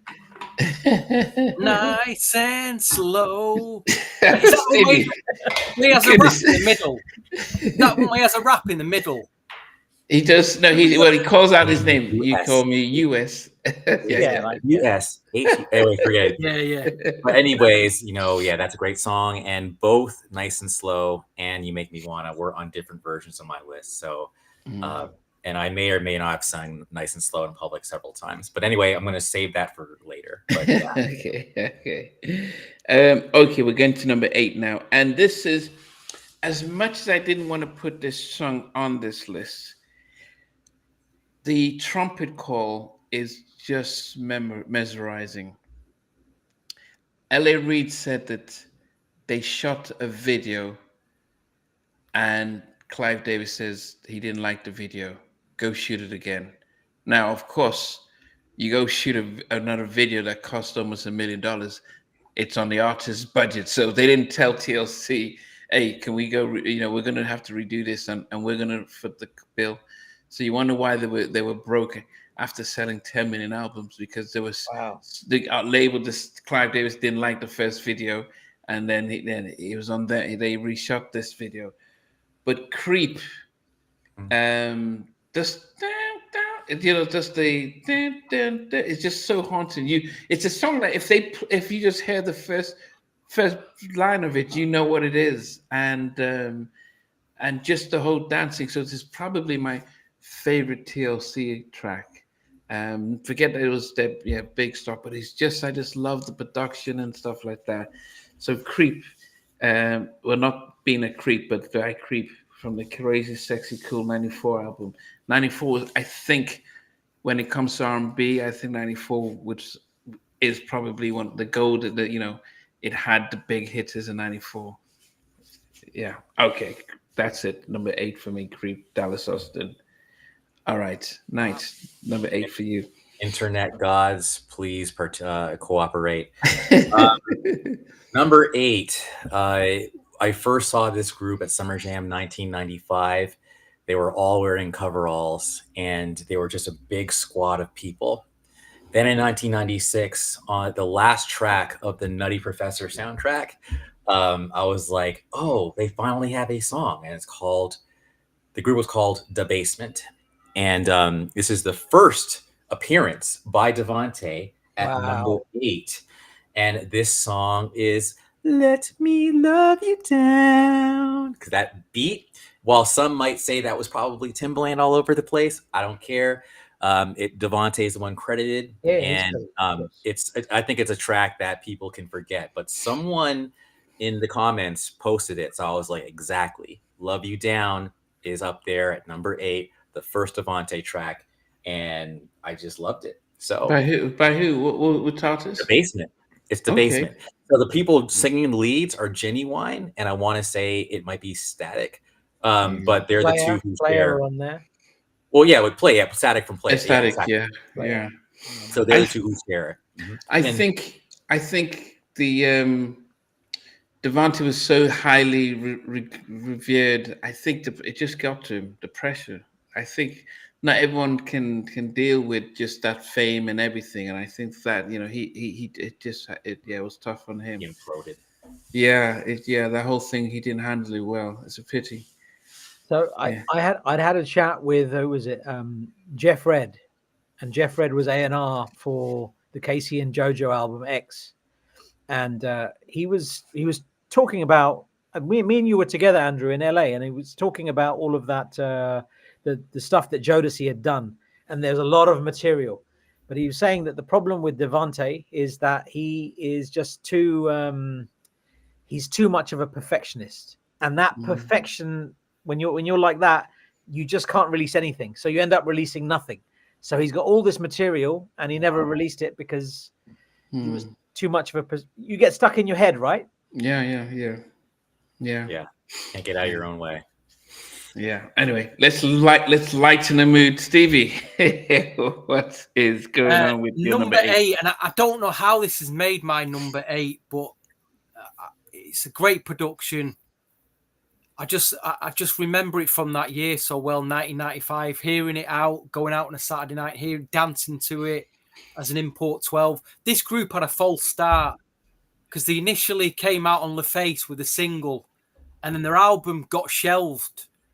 And then I think like a year, maybe 2 years later, they came out through BMG Arista, still on the LaFace imprint, but it was like a repackaged album. Some of the original songs were on it, but with this new track called Tonight, I'm talking about a group called A Few Good Men, produced by Dallas Austin. And Dallas Austin's sound in 95 was just, he had this new R&B sound and these little sounds that were in other tracks that you could We're all very similar, but I just loved it. So, A Few Good Men, killer R&B track from 1995 tonight. That's Very good. Very good choice. I don't know how it's ended up at number 8. I can't explain. It's quite high up, but well done. So why is it in front of Usher? Make me want to have no idea. But that's classic. So, Stevie, did they also remake "Let's Take a Dip" or "Take a Dip" from House? Yes, yeah, they did it on that did. shell. Yeah. It's on that shelled out. No, in fact, it is on the second album. Yeah, on the mainly released album. Cool. Yeah. Okay. VJ.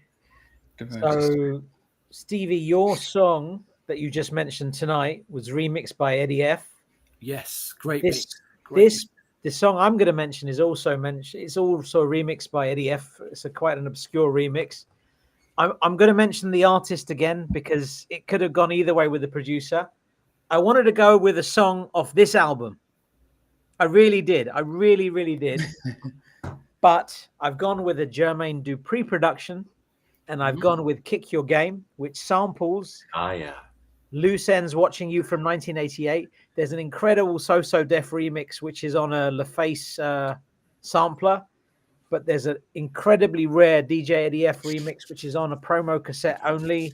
And the person that owns that cassette is the gatekeeper, and he will never let anybody ever listen to it. So that is what it is. We can all just imagine what Eddie F's version of Kick Your Game might have sounded like, but we probably will never know. But I thought I heard it. Who's the gatekeeper? I don't know. Some guy on YouTube. They have not YouTube, on Discogs. They have the tape, but they've made some interesting comments. And, but have you heard an Eddie F version of that? I've heard the So Def remix. There's an Eddie F remix that does exist, though, of that. Send me a link to that gatekeeping conversation, VJ, after the show, yeah? 100%. You'll find it very interesting. Yeah, I'm sure. I'm sure. But Kick Your Game. Kick Your Game is a fantastic track. No, it is. As an album, it's great. He smashes it with that. It's a great but does it not remind you of Tighten It Up? It just has some similarities with Tighten It Up. That and it's but I think it's an amazing, and Lisa rapping, because she didn't get to feature after this first album as much, but I love the conversation she had in her rap in that. Well done, good one. All right, number 7 for me. I had to watch the video again this morning just to remind myself about this track. It was massive when I was growing up, and it was. It just seems weird watching it now to see how young these guys were in the video, and it's ABC Aisha. Oh, fantastic! Wow. It is Aisha, ABC, and you have Dallas looking like a 12-year-old in the video and stuff. But it's his drums and his whole at the playground. She doesn't it. I just Aisha, she is the one who's. I mean, it's. But the kids were so young. Another bad creation. You look at them and think, well, these guys, what, 7, 8, and it's. I know, we talk about Tevin Campbell and Usher being young, but I don't think they were young. I think these kids were younger. How did Michael Bivins pull it off to get kids to make these songs? They had Spider-Man and stuff as well. Yeah. So but Dallas, man, you know what happened is, so we had my music, and Joy Sherby, when I interviewed it, really so subject about how Mike Bivins, because she had signed Dallas as a producer. She discovered him, signed him as a producer, and Mike Bivins with the label, from her recollection, I have to be very careful here, sort of strong, just pulled him out, and the rest is history. So that's the jump from my music, and then goes and works with Mike Bivins and stuff. But I just have to give young Dallas props for just the magic he did. Choice. Great song choice. And M Max just shared a song that I now that I'm looking at it in the chat, I am gutted I haven't included it. The Beautiful Ones with Mariah Carey. That is such a good song, man. What album is that on? I can't remember what album it's on, but it's Is it on a Devante Mariah track. album? Or It's on 2000 with the Rainbow album. I think it's on that one. Whatever. Maybe it was called Rainbow, but it's and it's the one produced with by Devante Swing. Because I had a chat. Wow. I spoke to Devante about that in London, and I asked him about that specifically, that song. I said, "Were you credited on that song properly?" And he said. Then he called his friend, and he was impressed that I knew that he was involved in that track. He said, "Look, I had tracks from Mariah Carey, and I just gave them away," and he was excited by that. And that's a Devante track, definitely. Wow. Okay. Very cool. And Matt, good choice, man. Okay. Andrew. All right. This is my second Devante track. It came out in 2001, and it was buried at number 13 or something on this album. The song is called "Wet Me," and it was on Ray J's album. I'm not sure if a lot of people ever heard this song, but I remember Very nice. like hearing it and going, okay, Devante still got it, because it's just kind of like, God know what you want.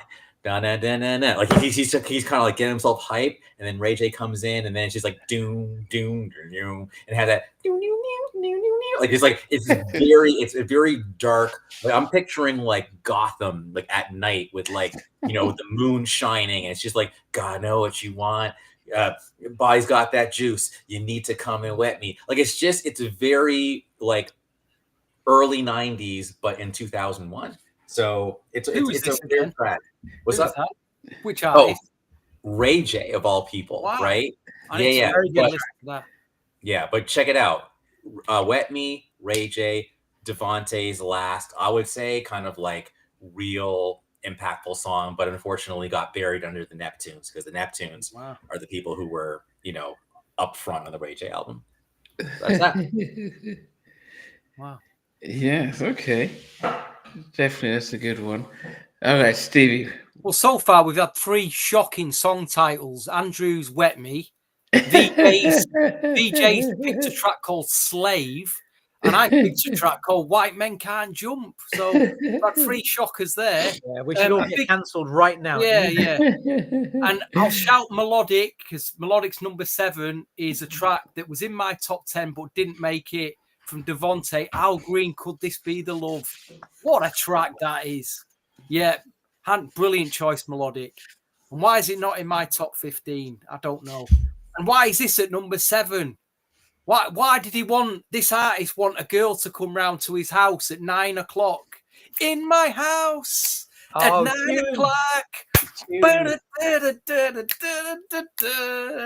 I got Jeff Red on a new Jack Swing from 1990, produced by Devante Swing. In my house. Fantastic. In my house. I love the fact that Stevie sings off key, but he's really into it and stuff. Yeah, confidence is everything. He's got, you'd think that he was singing. I'm like, don't you? Listen, I'm preparing for my next karaoke performance. You know what I mean? Hey guys, dare we ever upload them karaoke performances to the internet to get destroyed? We'll get destroyed, won't we? Imagine if we upload our end of the road performance for everybody to see on Instagram. Oh my God. Stevie, my take on that is, I think some things are best kept for ourselves. I was about to say that. You can't share everything. You're right, not for everyone. Yeah. Yeah, I agree. It was a shocking performance, wasn't it? Apart from Andrew Knight. Andrew Knight's performance of Poison was, oh my God, was outstanding. Yeah. Was absolutely outstanding. He was like... VJ, you're next. Number 7. My number 7, I believe Stevie has already mentioned this song. It's a Devante Swing production. It is off this album, and it is the same track Stevie said. It's Had Enough. He's picked it. And it has to be the LP version, because the remix is great. There's what's it called? The drums mix and whatever they've got, whatever's going on there. But the LP version, which is on this album, Had Enough, absolutely stunning. And it perfectly showcases how good Devante and Albie Shaw were together. They were just lethal together. And Had Enough. That's my number 7. Okay. Wow. Number 7. Number 6 for me. This is, as I said, Devante, going back to Dallas. And this song came out in 91. And as I said earlier, that unfortunately, End of the Road sort of stole the headlines. But the main thing that you had to remember is that when these guys came out with Motown Philly, it was like, they were dressing different. They looked like, I mean, if you listen to, as I said, I'm plugging out Questlove Supreme.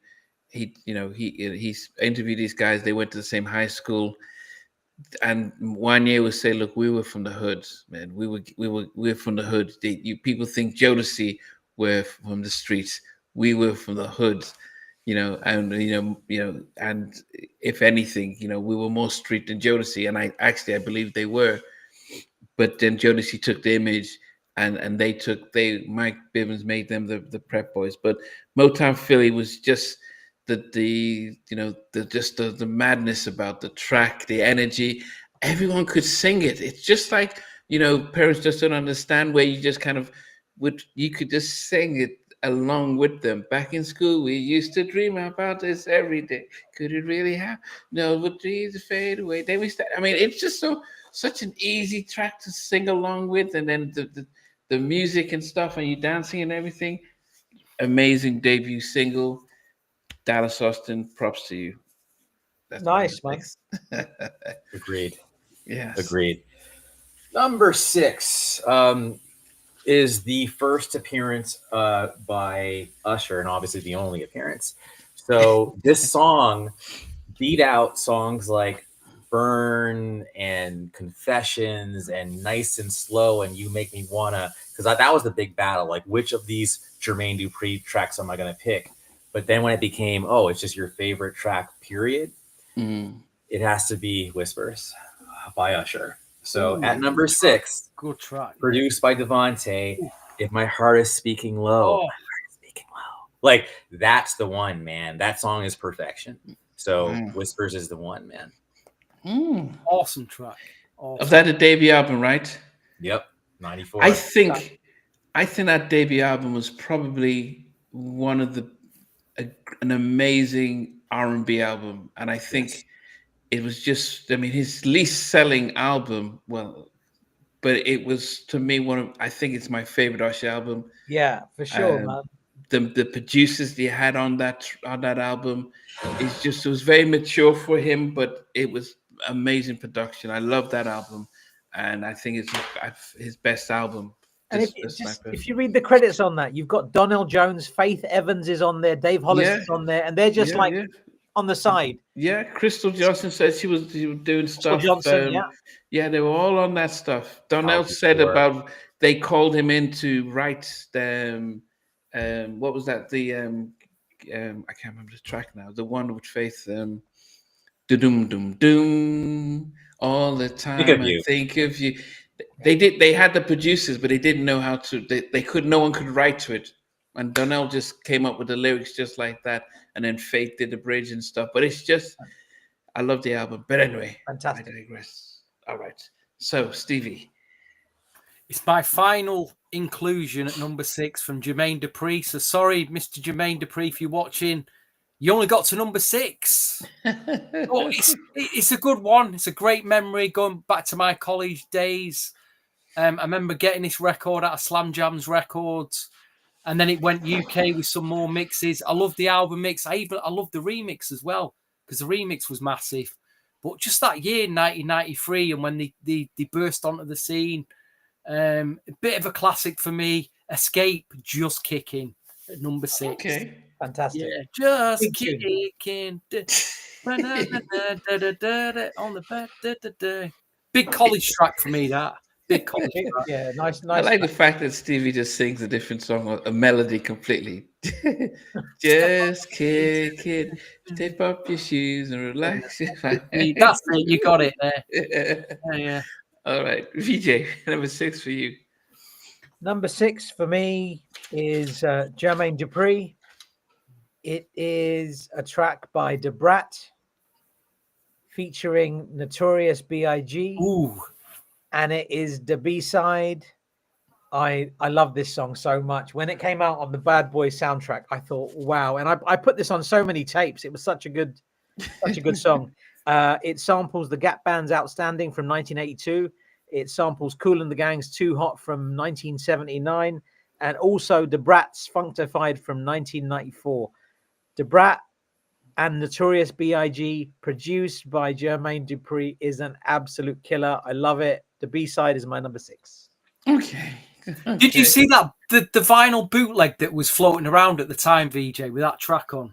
I didn't. Apparently, there's some remixes. There's something called the Dirty B-side, and I didn't know about that until relatively recently. So I wonder if the lyrics are different on that.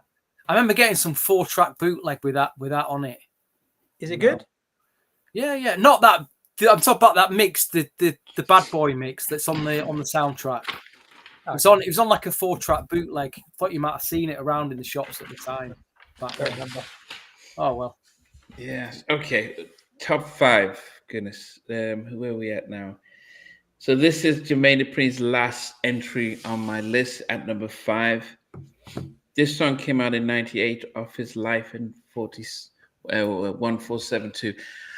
I remember, I think it was 90, in 98. I came to the UK to visit. I was living in 98. Where was I? I was in Wisconsin.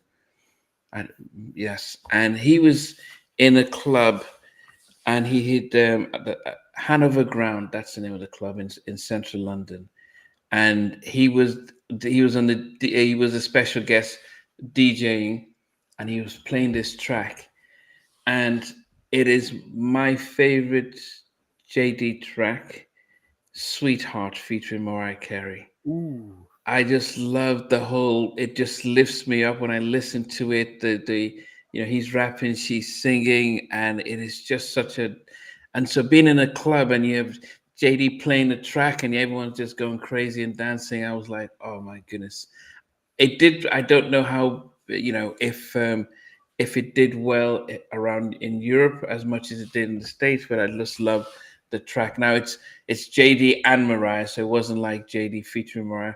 And as such, I didn't want to bend any rules, so I just eliminated bringing another Mariah track in and just had that. But there's the two of them on the Sweethearts. Came out in 98. Nice. That's a good choice and totally random. My brother. Do you know what's a remake? You do know it's a remake, don't you, Namdi? Yeah, but he has his lyric. He has his rap in I'm there. just saying the song. That song is originally done by Rainy Davis in 1987. Sweetheart. Just drop that in there. If you didn't, if anyone didn't know. But good version. Yeah, all right. Andrew, what were you saying? Your brother? Yeah. Basically, the video. If you've watched the video, she's like incredibly fine in the video. Yeah. Guy riding on the motorcycle, he's just acting mad nonchalant, and they're like, "Man, get the fuck out of here!" Like, if you had Mariah Carey on your back of your motorcycle, you'd be a lot. Is that your brother? No. It's not my brother. Is my internet still choppy? No, I thought you said your older brother. No, what my brothers would say, that dude should be more happier looking. Having Mariah Carey on the back of your motorcycle. You are tripping. But anyway, that's neither here nor there, as they say. All right. So number 5, I'm going to kick it old school. Do not judge me. I am not a singer. I just like to sing. Number 5. I'm sorry I left you crying. Since you've been gone, I've been all alone. It's all of my tears, they left me drowning. Please, baby, I'm begging for you to stay at home. So of all the we're going for tonight. All the Jodeci tracks that Devante's ever done, I had to go with my personal favorite. Yeah. And I've never heard that song and went like, I want to turn it off, or I've heard it too many times. That song and their production and even the harmonies are magic. And the vocals are magic. So my number 5, even though I am not JoJo effing Haley in his prime, is Stay by Devante. Yeah. So. Do Jodeci get the credit for being for their harmonies? You know, we think of harmonies and we think of Boyz II Men, and then we think, okay, lead singer Casey and JoJo with his soft beat. But do we credit Jodeci with the fact that they can harmonize and Dalvin said that if you listen to a Jodeci track compared to a Casey and JoJo's track, the harmonies are different because they all come together. And I think that's the one thing that we sometimes don't give them the credit for their harmonies and stuff. I think they are recognized for their harmonies because, like, when Boyz II Men came out and Jodeci came out, it was kind of a similar time. Jodeci first, then Boyz II Men, and they were both known for their harmonies. It was either Jodeci or Boyz II Men. Everybody else was secondary. You were either a Jodeci fan or a Boyz II Men fan. Yeah, and but it was the harmonies. Boyz II Men had that doom doom da da doom da da. So you'd always think of, and all four of them sang on the tracks. But with Jodeci, it was Casey and JoJo, and Devante and Dalvin were background singers. And so I would, if I said which group can you name me a male group for harmonies, and everyone would probably say Boyz II Men. And the reason why, the reason why is because I think with Jodeci, there's overdubbing involved, right? Like, you know, with Boyz II Men, you could literally replicate for the most part what they're doing in the album live a cappella. Whereas with Jodeci, like, those harmonies are so complex. Like, there's actually, like, especially on Stay, like, you hear Devante in there, you hear Dalvin in there, you hear, it's like all four of them can't be, you know, singing at the same time while a fifth person singing lead. Like, you can't do that. So I think it is a bit more of a studio tracking thing. Like, let's say Michael Jackson, who was the master of, I think, you know, doing the whole stacking vocals. Yeah. So it's like, that's the difference. But again, those harmonies, like Devante is literally doing like tonight. Like, he's actually, that's in there in the song. And it's just like, but you can't do that live. Not really, but it's in there. And it's a different, like, it's magic. So that's what it's a good question, I think. Yeah. All right, Stevie, number 5 for you. On any other chart, this could have been number 1.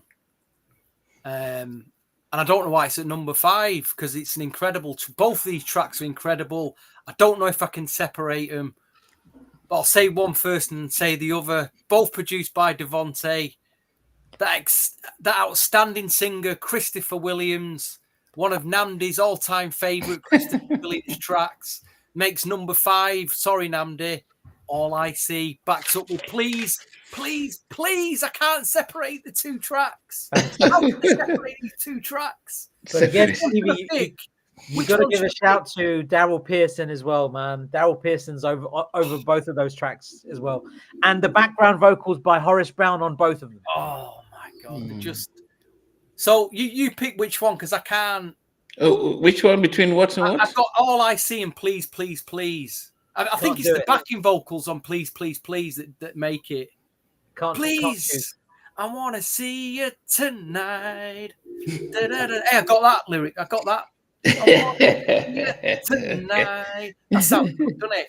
All I see is your love. Even the instrumental of All I See. Oh, my God. Undefeated. It's undefeated. Number 5, anyway. There you go. Fantastic choice. Yes. Double. That's like my escape. Just kicking it and what was the other one? Pumping. They should have put separate. When they released All I See, they should have put B-side, Please, Please, Please with an instrumental. Oh my God, that would have been ridiculous. What they should have done. Yeah. Radiohead, the album makes the record pressing. Why were you not in charge of the record pressing back then? Imagine if me and you had been working at Uptown, VJ. Imagine what would have released. What would have released if we'd have been sat there, mate.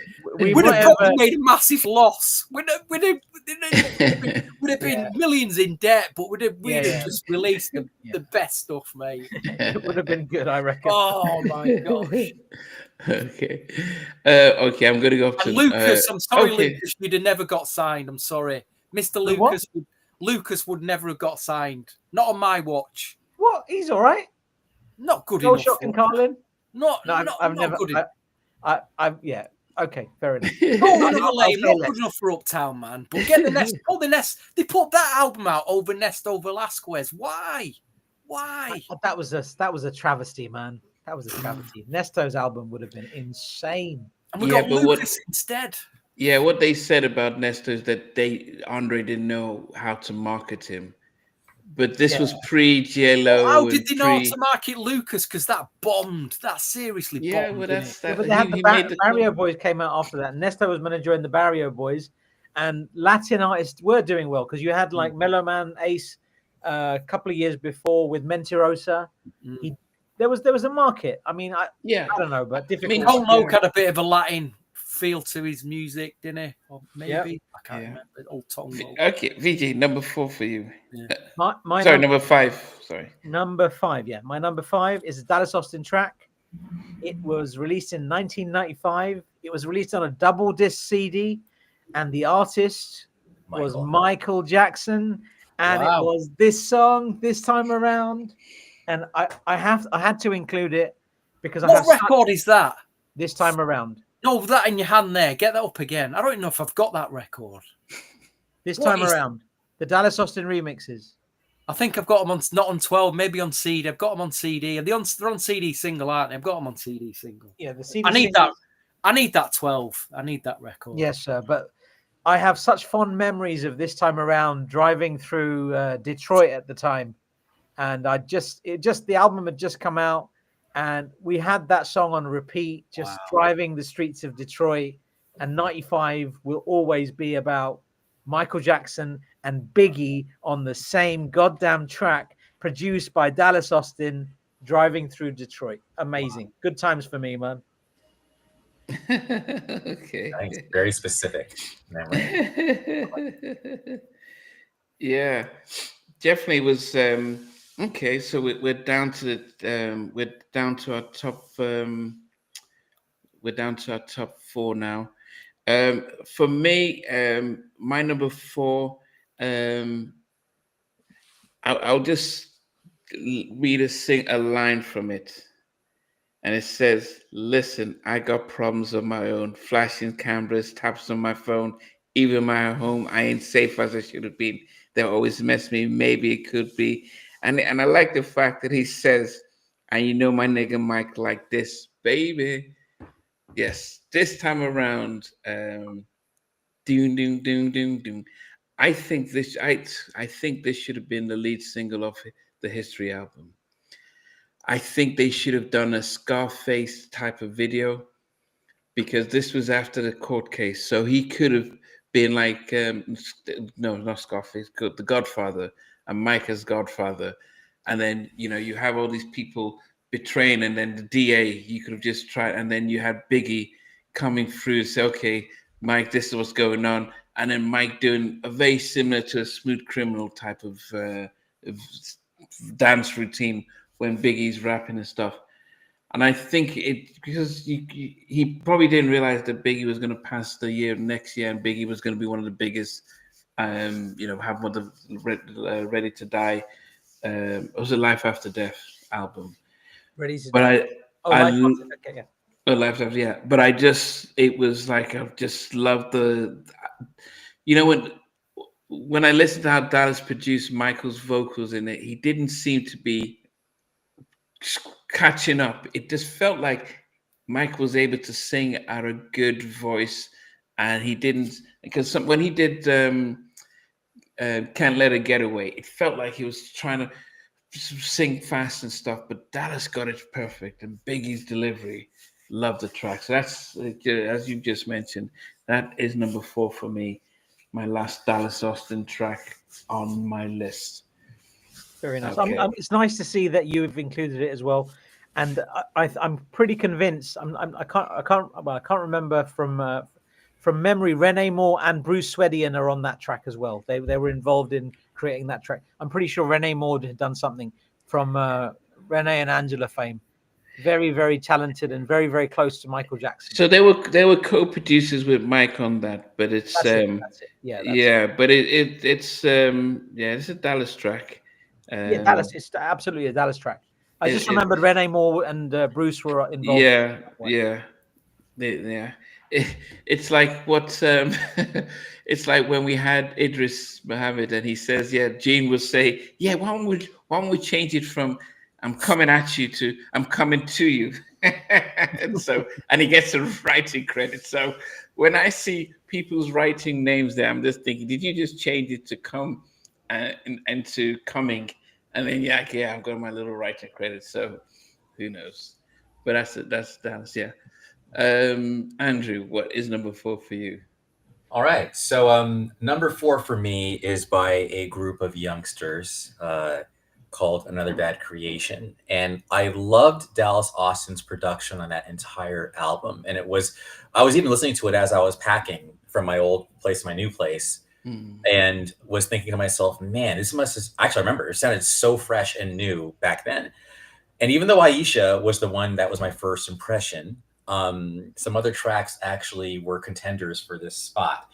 And even though after I submitted my list, I started to doubt my selection and thought to myself that Little Soldiers should have been the choice because I love that song, I decided to go with my original choice. And no, it's not Playground. And no, it's not That's My Girl. And no, it's not Aisha. It is indeed what should have been the third single. And that's My World. That one is the one. It's my world. I just granted. Anyways, it's a good song. It was a 4th single. I think what ruined ABC's run was it was Aisha, then Playground, and then why did you release Jealous Girl? No. They released Jealous Girl, lost all momentum, and then My World came out and no one cared anymore. Mm-hmm. And I think Criss Cross had already kind of put salt in their game. But anyway, that is my choice. My World. It's a great song. You haven't heard it and you want to hear Deborah Killings on there and Dallas Austin in his wonderful early Biv 10 glory. Yeah. Fantastic choice. Great choice, man. Really good choice, man. Really like that. Yeah. Okay. I'm just listening to it now. I don't even know that record. How bad is that? Yeah. Stevie, just go away, listen to it, and come back. Yeah. You know what? I never really took to ABC. You know, I've got to be honest. Never really took to him. The production on those those albums is just stupid. Which is a better album, the first or the second one? I'd say the first. I've got them both. I just never play them. They're both very, very good. But the first is like a classic. Listen to the whole thing all the way through. Okay, yeah, fair enough. I'll have to dig it out and play it.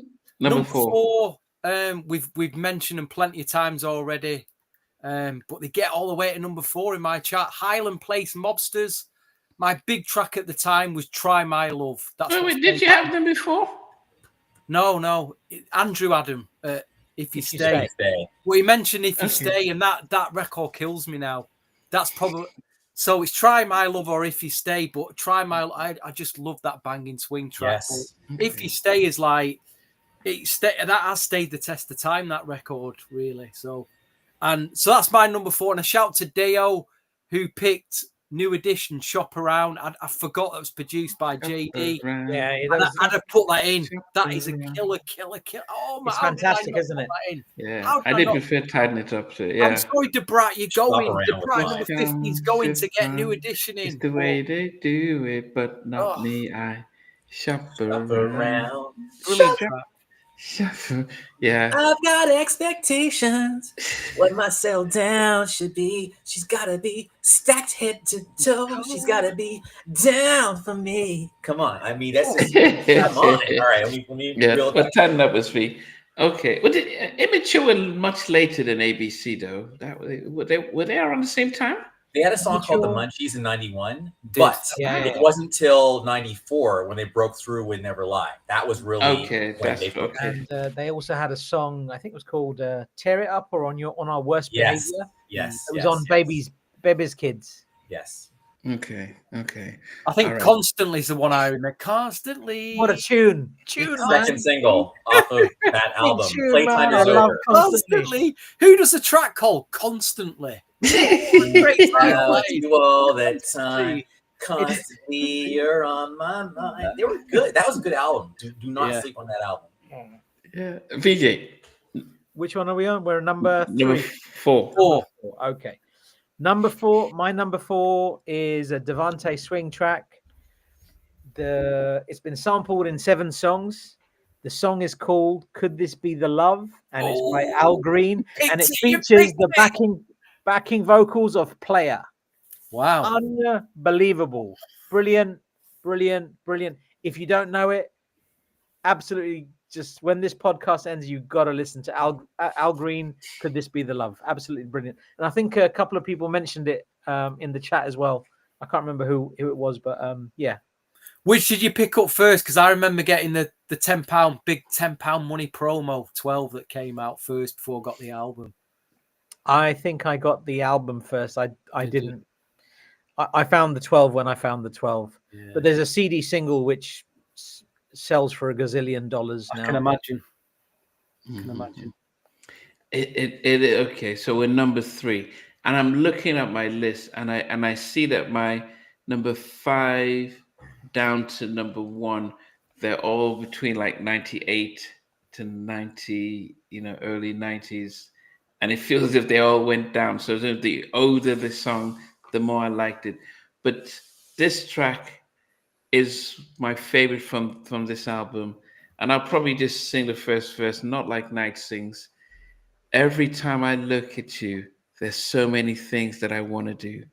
I promise when I'm ready that I'll spend my life with you. What is love if it's steady? And I'll go to the chorus, because one day we could be together, because I want to be down. Can I get with it? I just see Devante, sing it again. Can you get with it? Wow, so good. That. Wow. Genuine, I think sang backgrounds on that, which I think is crazy. Like, who's they that? end up Genuine. They end up being rivals by the later half of the 90s. So I'm pretty sure Genuine's on that track on the background, which I think is crazy to me. And you get with it. I like it's only a sexual thing.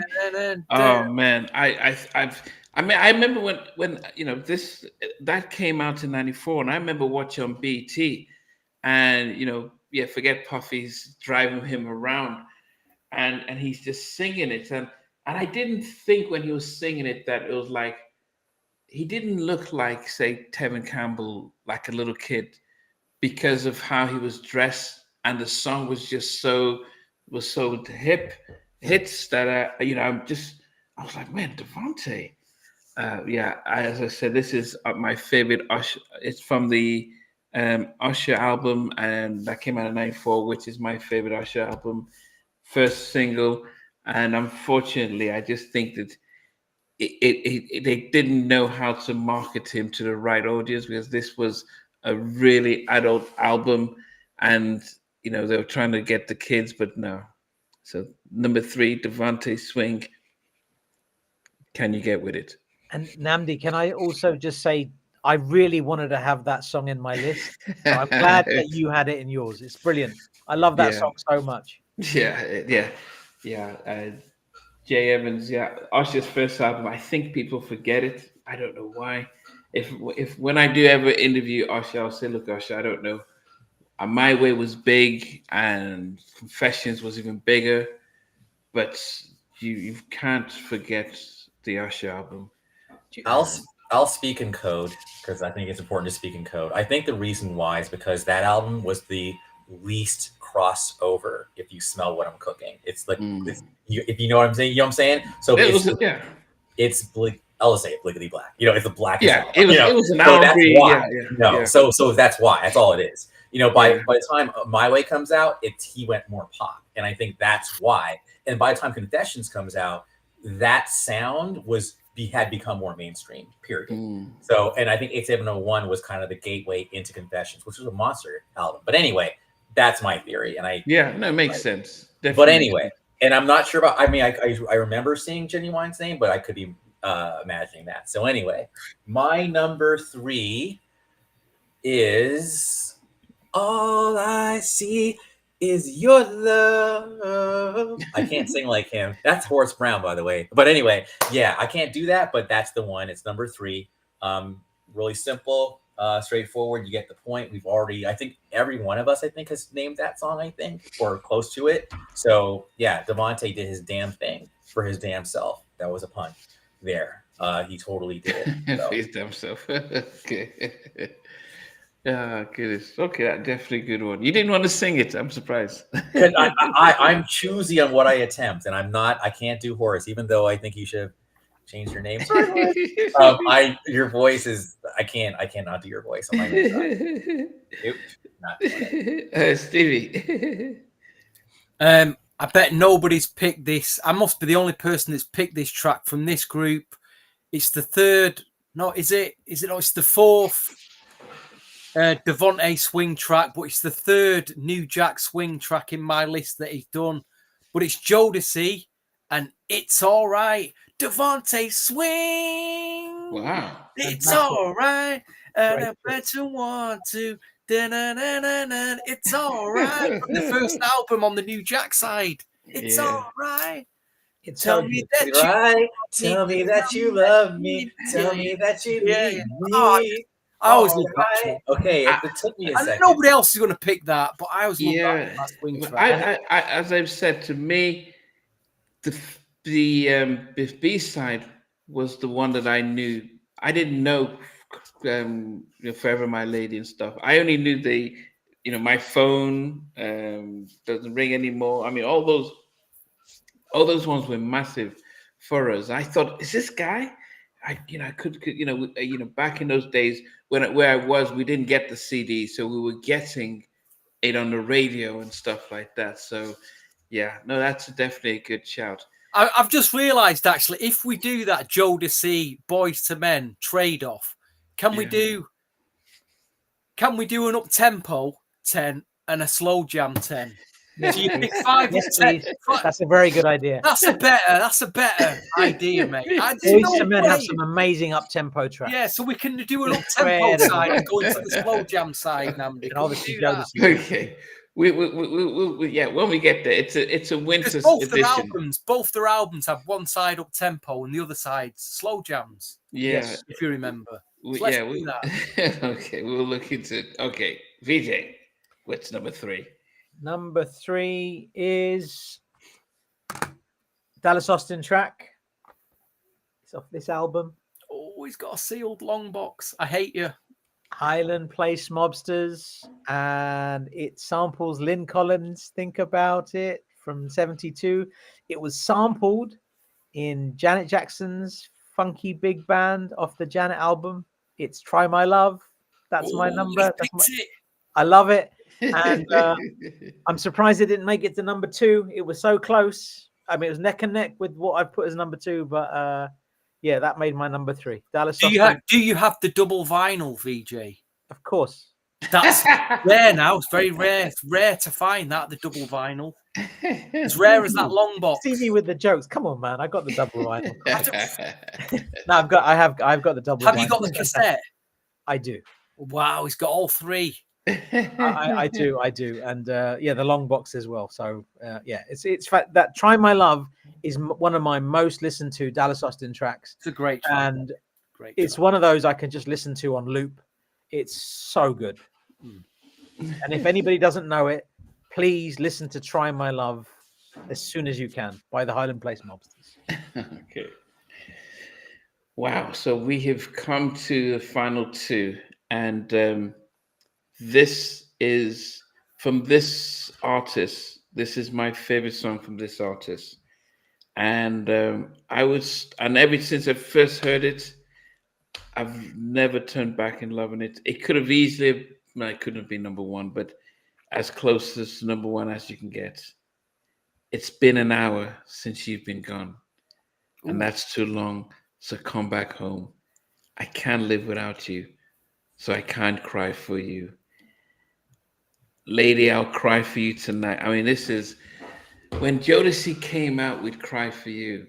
I remember just watching, because I was in Alabama in college, and just seeing them and I didn't think about guys in leather in the desert, but the song, a Begging Me song is just timeless. I just love a song that says, look, I'm sorry. Please let me come home. I won't do it again. And when you sing it and you mean it, it is like, yes, man, that is That's the thing. And so for them saying begging you songs, I love my begging you song. And Jodeci, Cry for You. It's a brilliant song, man. It is my favorite Jodeci song. And Wow. when I spoke with Dalvin, I said, "What's your favorite?" And he was naming them, and he said, "But Cry for You is his favorite as well." It is just such an amazing. And this is Devante writing and producing it all by his damn self, written and produced by Devante Swing. I think. Now, Eddie F has given him credit. He says, look, he's just on another planet when it comes to producing and writing and everything. And he just did this and stuff. Favorite Jodeci. Cry for You. Great choice, man. Baby, I'm begging, baby. I'm begging, dear, begging, oh, baby. dear.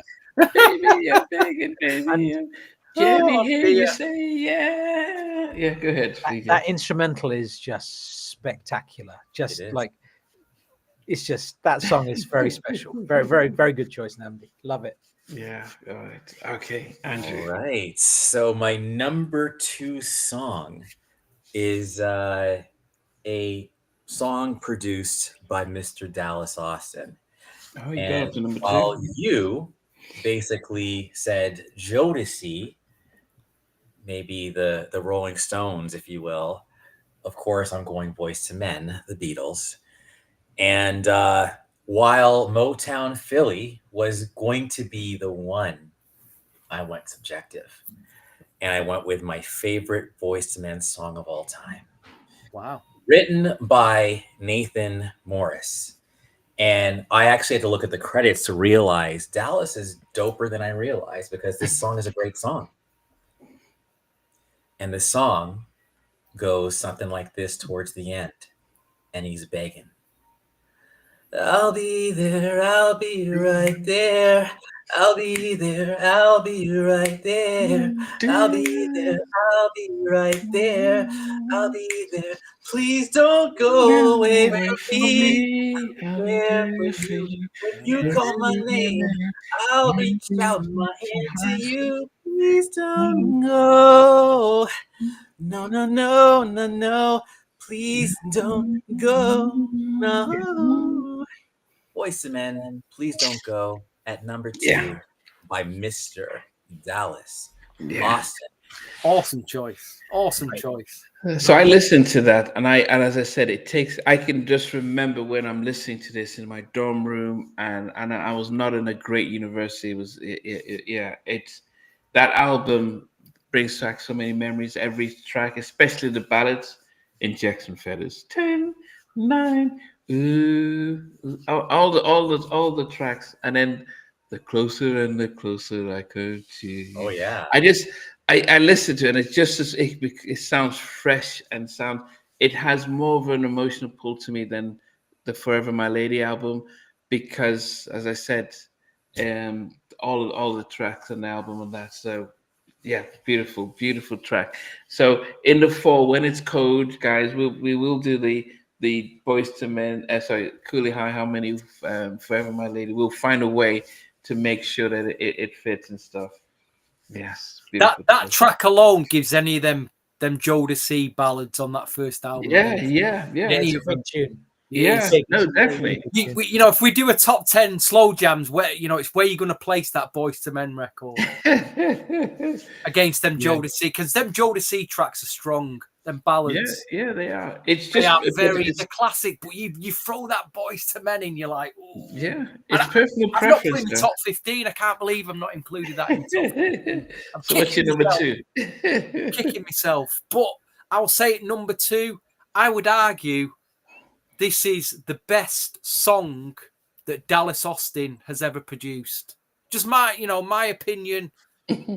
It's a great standalone R&B song that's been played in a lot of soul clubs throughout the 90s. Still gets played today, and that's Deborah Cox's "Sentimental." Think about the song, how good that song is, and that's why I would argue that it's the best song he's produced. She's got an incredible vocal. I think the song is it stands the test of time. That song, you can play it forever. It's just a great R&B song. Very nice. Very nice. I have to choice. revisit. Okay. Yeah, That's later too. Isn't that like 97 or 96? 95. That Okay, yeah. 95. Very Okay. underrated. Very, very underrated. And it's a classic R&B track. I don't think it's. I don't think you hear it and think Dallas Austin. Exactly. I wouldn't know. You So won't. Yeah. Well, yeah. it's got all them 95, same as A Few Good Men Tonight. It's got the same sounds in it. It's got the same keyboard sounds. Yeah, the Same keys, as what was on Creeps, TLC Creeps. So there is a little sound. Yeah, I don't think Dallas, after the sort of the early 90s where you could say, oh, that's Dallas, when you did some of these R&B stuff like This Time Around or Secrets with Madonna and stuff, you won't necessarily hear and say, oh, that's a Dallas stuff as often. So Sentimental is one of them. I think Blue Cartels hit him up. I just used to hear it every week on a Saturday in the club when I was going to the R&B clubs back then. It was just a big play, that record. Yeah, it was a big song. Another song really quick that I think that had that Dallas sound, I just popped in my head because you said that. It's called Angel on Monica's album. If you remember that song, it's an album track. But like, that's Dallas. Like, if I heard that, I would know that's Dallas. It is that creep, Madonna, that song, Secret. Like, there was a certain vibe that he had, and Angel was in that vibe. Anyway, so I'm definitely going to go back to Sentimental. Good call. She's Canadian, by the way. Who's that? Yes, oh yeah. VJ, number 2 for you. Stevie, you just said something so interesting there. You said this, and the way you built it up, you're like, this is my favorite Dallas Austin song ever. It's so good.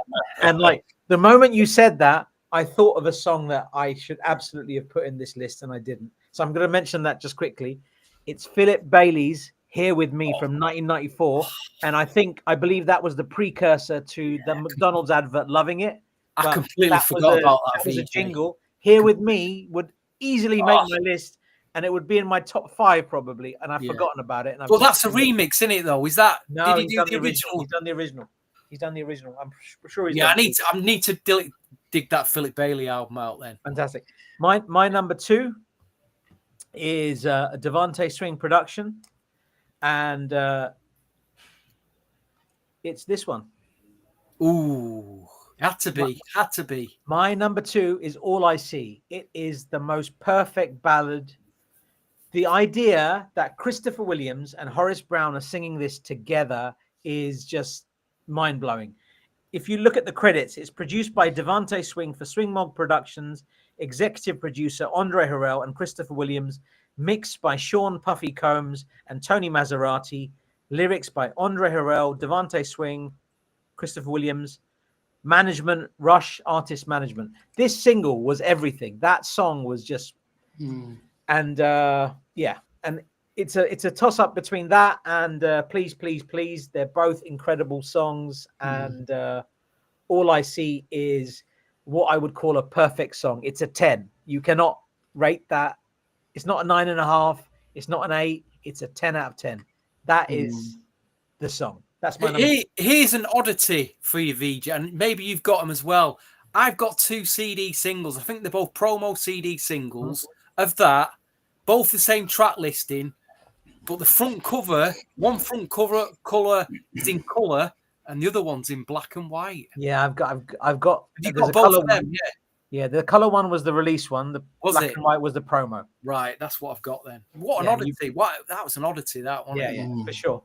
Okay, we have come down to number 1. So I'm going to count down 15 down to 1. So at number 15 was Keep It Right Here by Changing Faces. That was a Devante production. Number 14 was that was Keep It Right Here. That's a Devante Swing. Number 14 was Don't Take It Personal by Monica. That was a Dallas production. 13 was Tighten It Up, New Edition, Jermaine Dupri. 12 was Part-Time Lover, H-Town. That was Devante. Who Can I Run To at number 11 by Escape, Jermaine Dupri. Keep On Keeping On, MC Light featuring Escape at number 10. Let's Get Married, Jagged Edge by Jermaine Dupri. 8 was Creep TLC, Dallas Austin. 7 was Aisha, Another Bad Creation, Dallas Austin. 6 was Motown Philly Boys Men, Dallas Austin.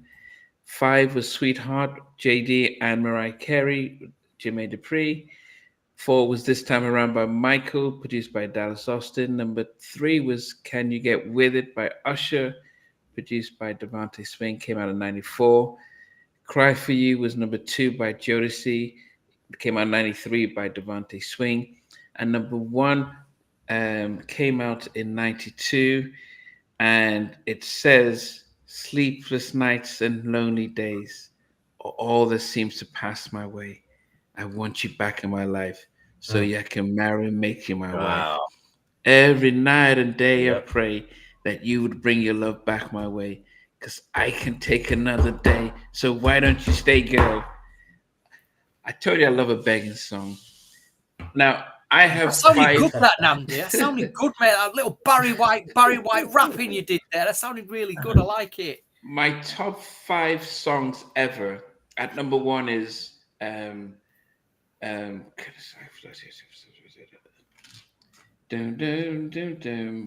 Lady in My Life, my all-time favorite song. Then you've got One More Chance, Bobby Brown at number 2. At number 3 is All I See by Christopher Williams. I mean, I'm talking about all-time favorites. I'm like, okay, here's you got to keep sweating there. Then I've got Luther's A House Is Not a Home, and I believe it is On Bended Knees by Boyz II Men. Ooh. Those are my, and you can see they're all ballads. They're all like slow, apart from begging songs and One More Night, all emotionally connected songs. But Christopher Williams, vocally, he's got the big Rolls Royce of a voice. Yeah, man. And the way, and this is when we think about 92 and when Uptown ruled the airwaves, it was their backing vocals.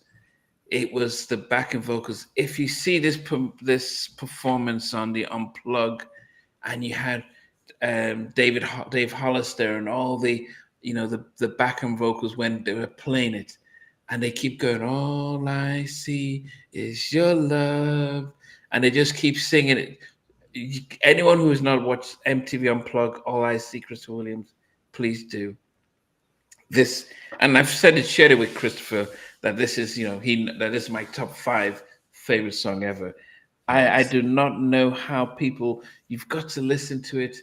And I appreciate the fact that both of you guys all had it within your top 5, because it is an amazing, amazing track. And it is my number 1. And Devante was number 1, 2, 3 on my list. And number 1 came out in 92, number 3 came out in 93, and number 4 came out in 94. But I just said Devante was, when it came to quality of stuff and emotionally tagged songs, Devante delivered. If I had more Jodeci songs, he would have been up there. So that is my number 1, All I See. Fantastic choice, man. You can't fault that as a choice, can you, for number 1? It is perfect. It's a perfect. I knew he was going to pick that. I knew he was going to pick that. It's a perfect song. Yeah. 10 out of 10. I think you probably would have known when I didn't comment when you guys picked it. I didn't say anything. I was just like, okay. No, I thought Namdi's just waiting. He's waiting for his moment. He's waiting for his moment here. I thought I'd ruled the roost by saying it, bringing it in at number 2. You're like, no. You hold my drink, sir. Yeah. 3, 2, 1. It was a 3, 2, 1. All I see is cards. Yeah, he was holding it right until the end. He snuck it in. Nobody knew. Yeah, as I said, I love this song, and I'm actually going to post a full video on Instagram of the Unplugged. It is timeless. Yeah, I love it so much. Okay, go ahead, Andrew. Yeah. Well, first of all, M. Mac, I'm sorry, man. I hate to like yuck someone's yum, but I called We Belong Together a turd, and you have it at number 1. So I take it back. I need to revisit We Belong Together and find the beauty in the song. So for me. So props. Okay.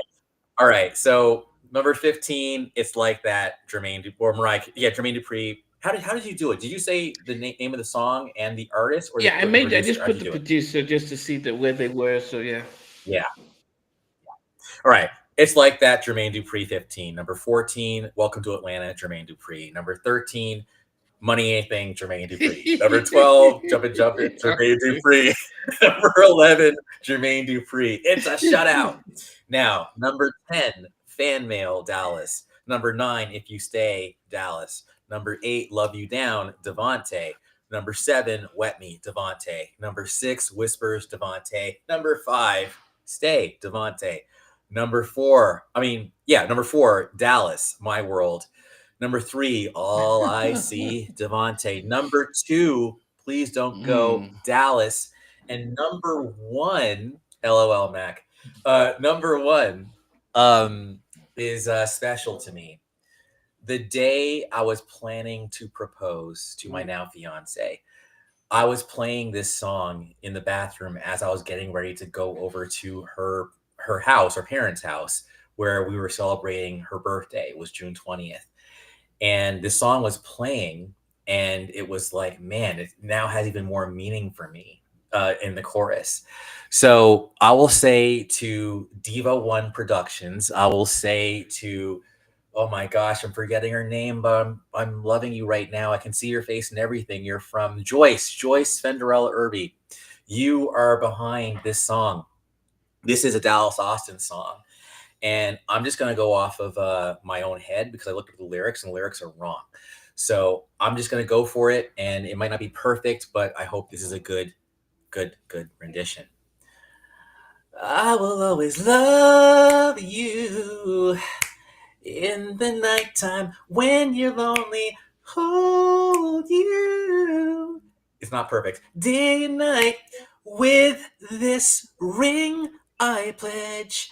I will be the best. I will be the very best. I will always, day and night, on my mind. Yeah, every waking moment, I try to figure out a pathway back to you. And I'll go right to the lift. When things go wrong, you need someone to help you see things through. I will always love you. And I love the fact that he says, with this ring, I pledge I will be the best. So the song is I Will Always Love You by Troop, produced by Dallas Austin. Wow. Fantastic choice. Wow. Lovely song. Wow. Beautiful song. Yeah, you need a group to do that song, so that was kind of weird. But anyway, thank you guys for listening and letting me No, you're give good, bro. love That to was that great, song. great. Wow. I think you've got to give credit to Joyce Irby for including Dallas in the credits as a co-writer and a producer. Because if we've learned from when we did the Zan album, how Gene Griffin's name was everywhere, whether you're looking at the Abstract album, he didn't do anything, but he knew what he submitted. And Joyce could easily have done that to Dallas. Dallas would not have known any the wiser that he wasn't getting the credits. But she really took care of him with that. So beautiful song. I had to pick one of those, but it just missed out. So beautiful song and beautiful intro to it as well. Wow. I can't imagine what your number one is, Stevie, but let's just go ahead. Before we get to that, what was your? You said you had a track from the 1980s in your list. No, it was my music, but I changed it just at the last minute. I thought you might have I thought it might have been a Joyce Fenderella. It was. Their album's 89, wasn't it? It was my music, which was from Troop. It was 89. Yeah. Okay, I got number 15, Da Brat for All of Y'all. Number 14, Silk Times Leather, Woman in Me. Number 13, Riff, White Men Can't Jump or Black Men Can't Swim. Number 12, Chris Cross, Tonight's the Night. Number 11, TLC, Take Our Time. Real deep dive pick there. Number 10, I'll Be Sure, Had Enough. Number 9, Usher, You Make Me Wanna. Number 8, A Few Good Men Tonight. Number 7, Jeff Red, In My House. Number 6, Escape, Just Kicking. Number 5 is Christopher Williams, All I See. Number 4 is Highland Place Mobsters, Try My Love. Number 3, Jodeci, It's All Right. Number 2, Deborah Cox, Sentimental. And my number 1, and the reason why I put this at number 1 is, and there's a running theme here between, you've both picked memories, the pair of you. I don't know if VJ's got a memory with his number 1, but it's a memory that I made this year. The year before, maybe even the year before that, I'd neglected my social life. It was just work, coming home, charity shops, trying to find cheap CDs and record shops. That was my life for a couple of years. And then at the beginning of the year, a friend of mine, big shout to Neil, said, I've got 2 tickets to this gig in London. My wife can't make it. Steve, can you come with me? And I said, who is it? And he showed me the list of the artists. And I went, you're going to drag me all the way down to London for 4 hours of effing ballads. Because that's what was on the list. 4 hours of ballads. Why? But he got me out the road. I went down there. I'm in the Portchester Hall. The chandeliers coming down from the ceiling. I've got my best suit on with no tie. It's like Fanta, having a Fanta with no ice, a suit with no tie. But there I am in the Portchester Hall. I've got my 3rd beer down, man. I'm like, my 3rd beer kicks in, and I'm feeling on top of the world. And this group that I remember from the early 90s are on stage. And they kick this song in, and I'll never forget it. And since then, I've never stopped singing it. And it's found its way as number 1. It's a Devante banger. It's a part-time lover. Nice. I couldn't believe I stood there. I felt like I was back in the 90s. I felt like I'd gone in the Doctor Who TARDIS back to the 90s. And the H-Town are there in the full glory with all these flashing lights going, a part-time lover, baby. Da-da-da. So, yeah, that's found its way at number 1. That's it. It's that memory. It's going to stay with me for the rest of my life. Now, each time do put on a show. I was blown away. They have lights coming out. They've got the dancers, and they do their little thing. You can't replace Dino. I know that Shazam does a great job. And do you know what else happened after that gig, Namdi? The same guy, Neil, said to me, oh, I'm going to Birmingham to the new Jack night in a few months. Are you coming, Steve? And I thought, you know what, just go. And I went, had a great time. And then VJ called me and he said to me, Steve, we've got this Rock the Bells festival in London, in New York. We've got to go. And I went. Well done, man. So this is it. This is what it's about, isn't it? Well, you do seem like you've got a spring in your step, which is great to see, Stevie. Yeah. We're witnessing the real Stevie. He seems like he's back, so that's amazing. Good stuff. Okay, VJ, you're 15 down to 1. Number 15, Jermaine Dupri track, Jagged Edge, The Way That You Talk. Jermaine Dupri at number 14, Escape, Love on My Mind or Pumping, either or, doesn't matter. Number 13, Dallas Austin, After 7, All About Love.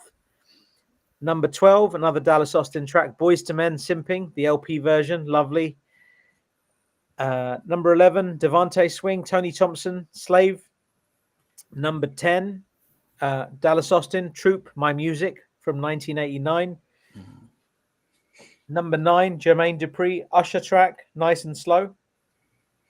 And Jermaine Dupri again at number 8 with TLC, Kick Your Game. Number 7, Devante Swing track, I'll Be Sure, Had Enough. Jermaine Dupri is at number 6 with Debrat featuring Notorious B.I.G. and the B-side. Dallas Austin's at number 5 with Michael Jackson featuring the Notorious B.I.G. as well, this time around. Number 4 is Al Green, Devante Swing track, Could This Be the Love? Number 3 is a Dallas Austin track, Highland Place Mobsters, Try My Love. Number 2 is the classic Devante Swing track, Christopher Williams, All I See. And number 1 is known for its remix. It's definitely known for its remix. It is not known for. It's not a remix. It's the remix. It's the remix that's kickstarted everything. Yeah. It's sampled in 13 songs. Finally, recently, a friend of mine created the instrumental via AI, and it is absolutely stunning because the album instrumental is not on any of the singles that came out. It is this song, Jodeci, Come and Talk to Me, In Your Face. It's classic. And I know it's not the remix, but the album version is spectacular as well. Yes, and It's great. It's great. it's so good. Yes. I mean, the credits, you've got Devante Swing, produced by Devante Swing and Albie Shaw. Yes. The end. I don't even want to read anything else. That's it. Done. Wow. Come and talk to me. That's my number one. Beautiful. Yeah, apart from Andrew, we all had Devante a track on as number one, and it's just But we did start it off by saying if we had to pick, and Devante is in my top three of Who Devante picked tracks. the best number one though?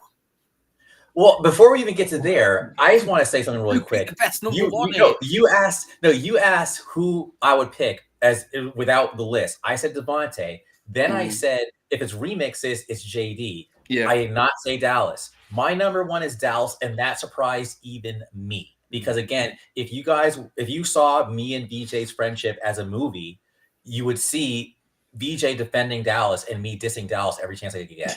So the fact that Dallas ended up being my number one and ruling my top five. Anyways, so that's that.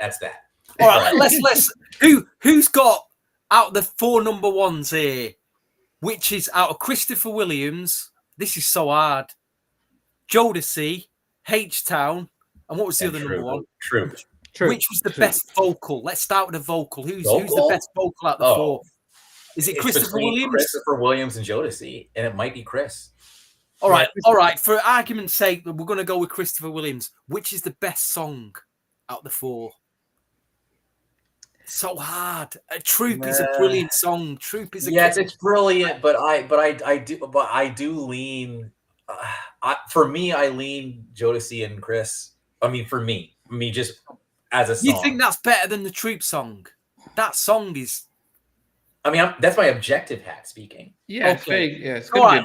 We're getting down to Christopher Williams, All I See, and Jodeci, Come and Talk to Me. Which is the best song? So, in defense of All I See, I will say it's not just Christopher Williams; it's Horace Brown as well. So, Christopher Williams with Horace Brown's backing vocals on that. Forget the vocals, the song, the lyrics, just the song itself. Oh, the lyrics? Huh. Yeah. Which is the best song? Well, now that's All what I See. All I See is the one. All I See is the one. I think Namdi got it right. Okay, we picked the best vocal, we picked the best song. Which is the best production out of the four? If we can all be objective. I mean, I still the Troop is it's got a classic piano vibe, which does sound a bit dated. Does sound a bit dated to me. That I think production wise, I keep going back. I keep going back because I think that Come and Talk to Me is underrated. There's so much going on in that one. That's a great matter of fact. Come and Talk to Me. For me, it's Come and Talk to Me. Maybe Come and Talk to Me. Maybe come. Okay. But it's difficult. I'm not arguing with any of that. But I think it's a tough one. All I See is just so good though. I can't. I'm singing it right now. I want to get off the podcast so I can listen to All I See. That's what I want to do. I'm going to be the outlier. Come and Talk to Me is. I'll be honest. Come and Talk. That is a special record. It is the record. It is a special record. That what that song did. It changed the tone of everything. I mean, we're talking about the remix though, but the song the remix had to have come from something. So there was some foundation. The foundation was the original. Then you added whatever you added on that. But the thing is, I feel like the remix actually, if anything, stripped it down. Right? I wish I could just like produce the song, the sound I have in my head. But there's kind of like a anyway, it doesn't. But anyway, it shows up in the remix, but it's also in the original. There's just a lot of different instruments going on, doing their own thing in the damn song. Anyways, I'm nerding out now, but I'm just saying, for me, Come and Talk to Me, is that meme with that guy who's like all like, with all the stuff on the wall? That's how I feel talking about Come and Talk to Me. There's so much going on in that song that your ears just hear. But I feel like you have to make things a bit simpler for people to catch on, which is why even today's music is mad simple, because it's like the more complex it becomes, the harder it is for it to be mass appeal. So for me, production, Come and Talk to Me. Lyrically, I gotta defend My Troop. I think My Troop is like lyrically, it's a meaningful song. And then vocally, All I See. And I've just realized something. You know when they said that Puffy invented the remix? Yeah. This was that remix. And I thought there was another remixer on this track as well.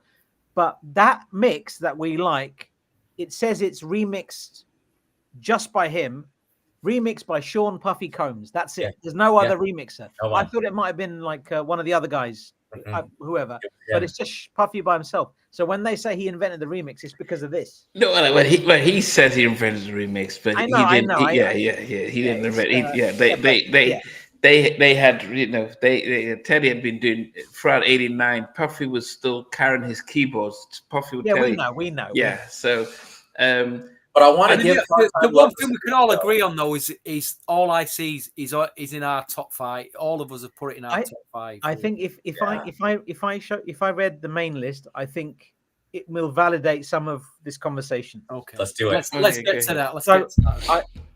So Namdi, there are well over 100 songs submitted for this. So I'm going to read the top 30 if that's okay. I'm going to skip the 150 tracks. Let's get rid of 120 songs, and we'll just go with the top 30. Actually, I'll do 35. Jeff Red at 35. In My House. The Basement. Devante track. Love You Down at 34. Boys to Men. This Is My Heart. Dallas Austin track at 33. Escape. Just Kicking It. Jermaine Dupri track at 32. Usher track 31. Confessions, Jermaine Dupri. Another Jermaine Dupri, Mariah Carey at 30, Sweetheart. Michael Jackson This Time Around, Dallas Austin at number 29.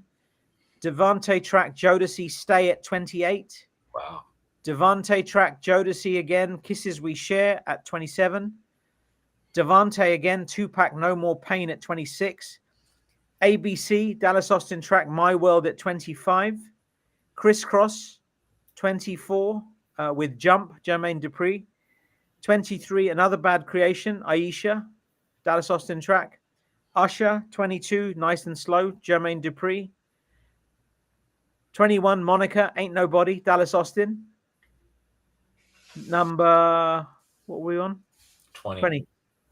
Crisscross again, It's a Shame, Jermaine Dupri as well.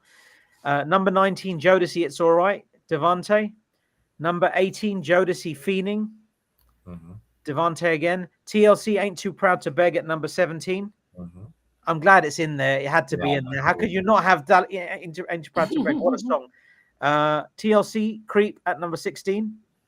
Number 15, Deborah Cox, Sentimental, Dallas Austin track.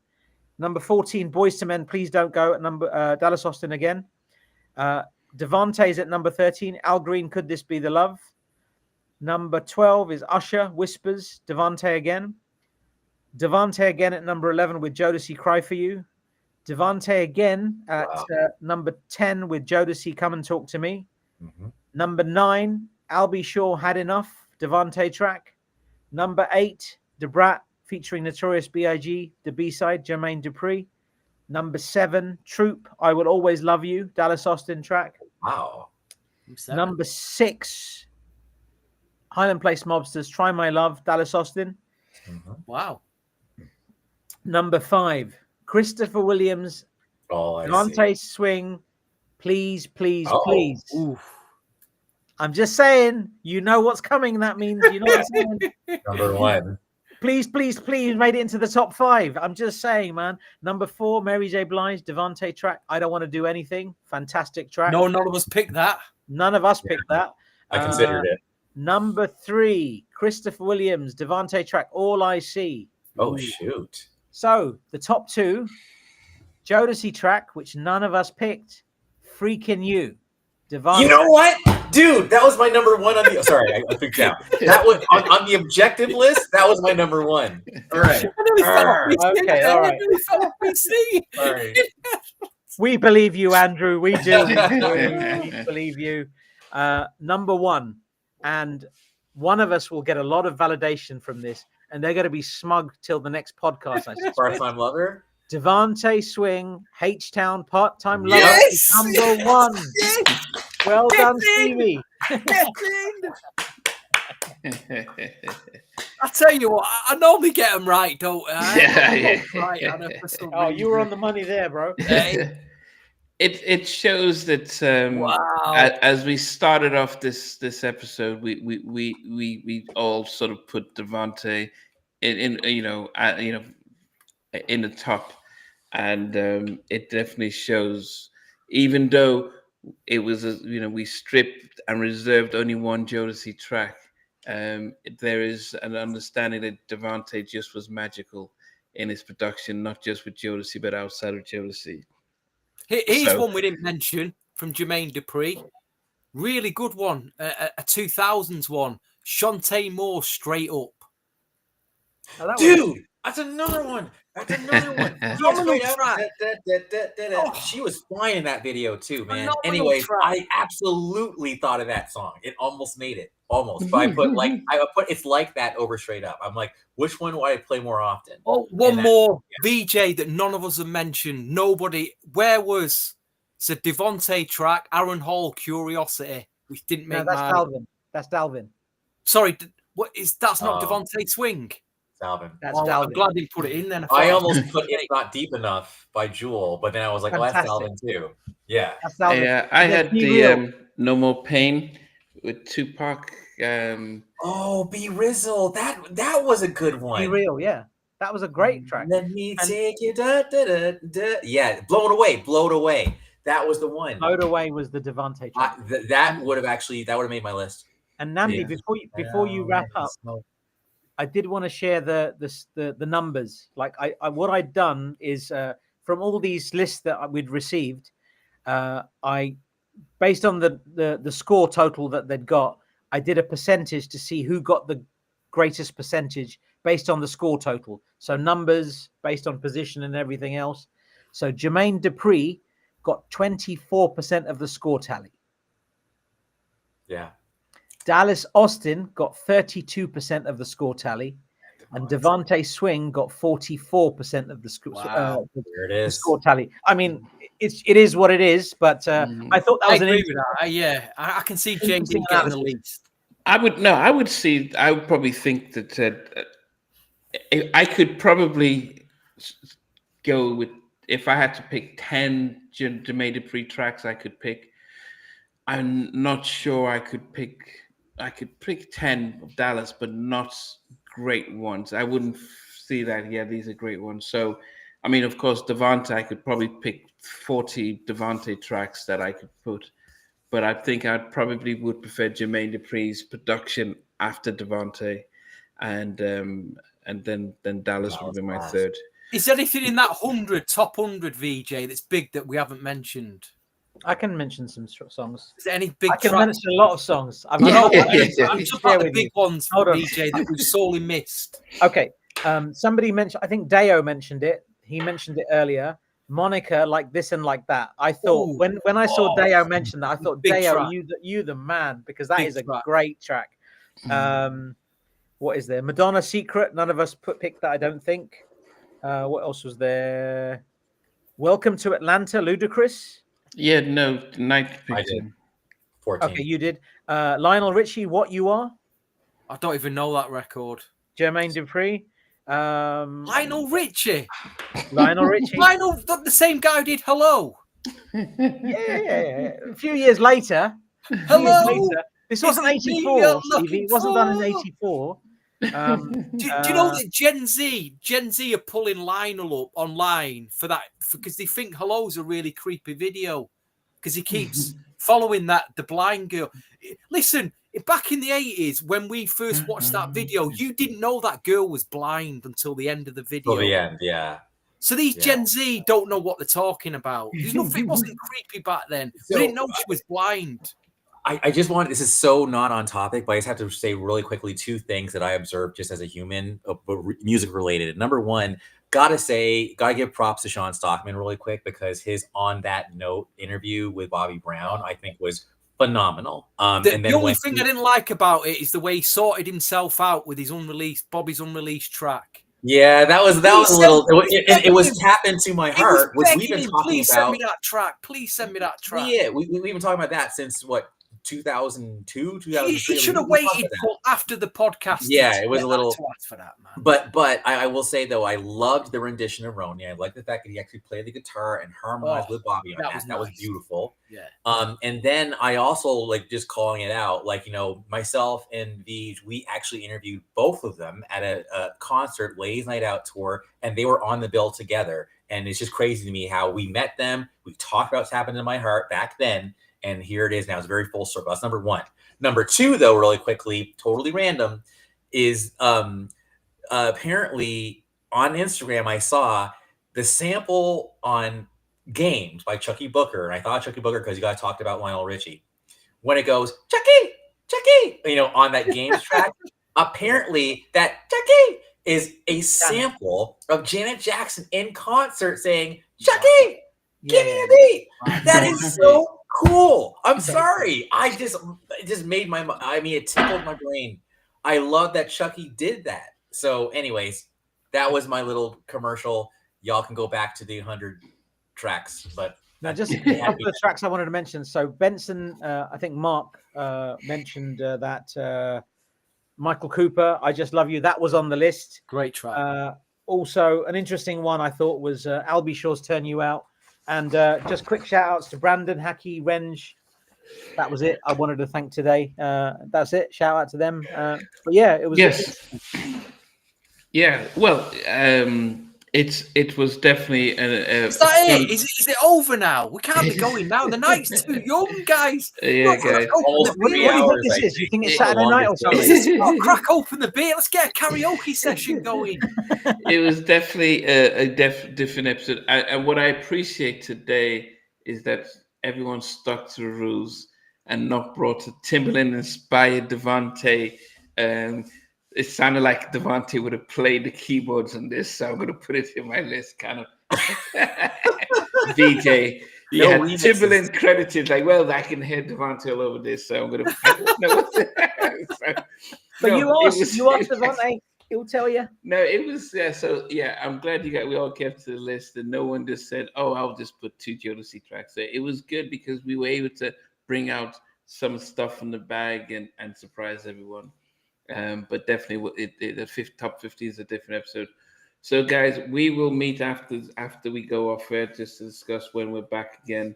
But gosh, these off-air conversations, folks. If we could only publish them as well. Only publish the off-air conversations. Well, we appreciate everyone for taking part. It was a long one tonight, as you expect, but it was another fun episode celebrating 15 different artists, 15 different songs and different albums. But really, no losers. The music is always the winner. So until we see you guys again, we'll see you guys again. Take care. Hey guys, thanks for watching. Thanks for being a part of Halftime Chat. Please remember to subscribe, share, and comment. But most importantly, why don't you become a member of Halftime Chat? We've got amazing videos, amazing perks, and being able to support the channel. But anyway, thanks for watching. Take care. I never participated in that kind of. And somewhere in between us, or even loving us, on which I didn't miss you. What was it like growing up? She's still making an impact on 4 houses down. I have a couple pieces. Trying to get this one and that one. That works for me, but just for me. No. Okay. They don't understand what Jodeci boys are winning all spirits. Play it. I love all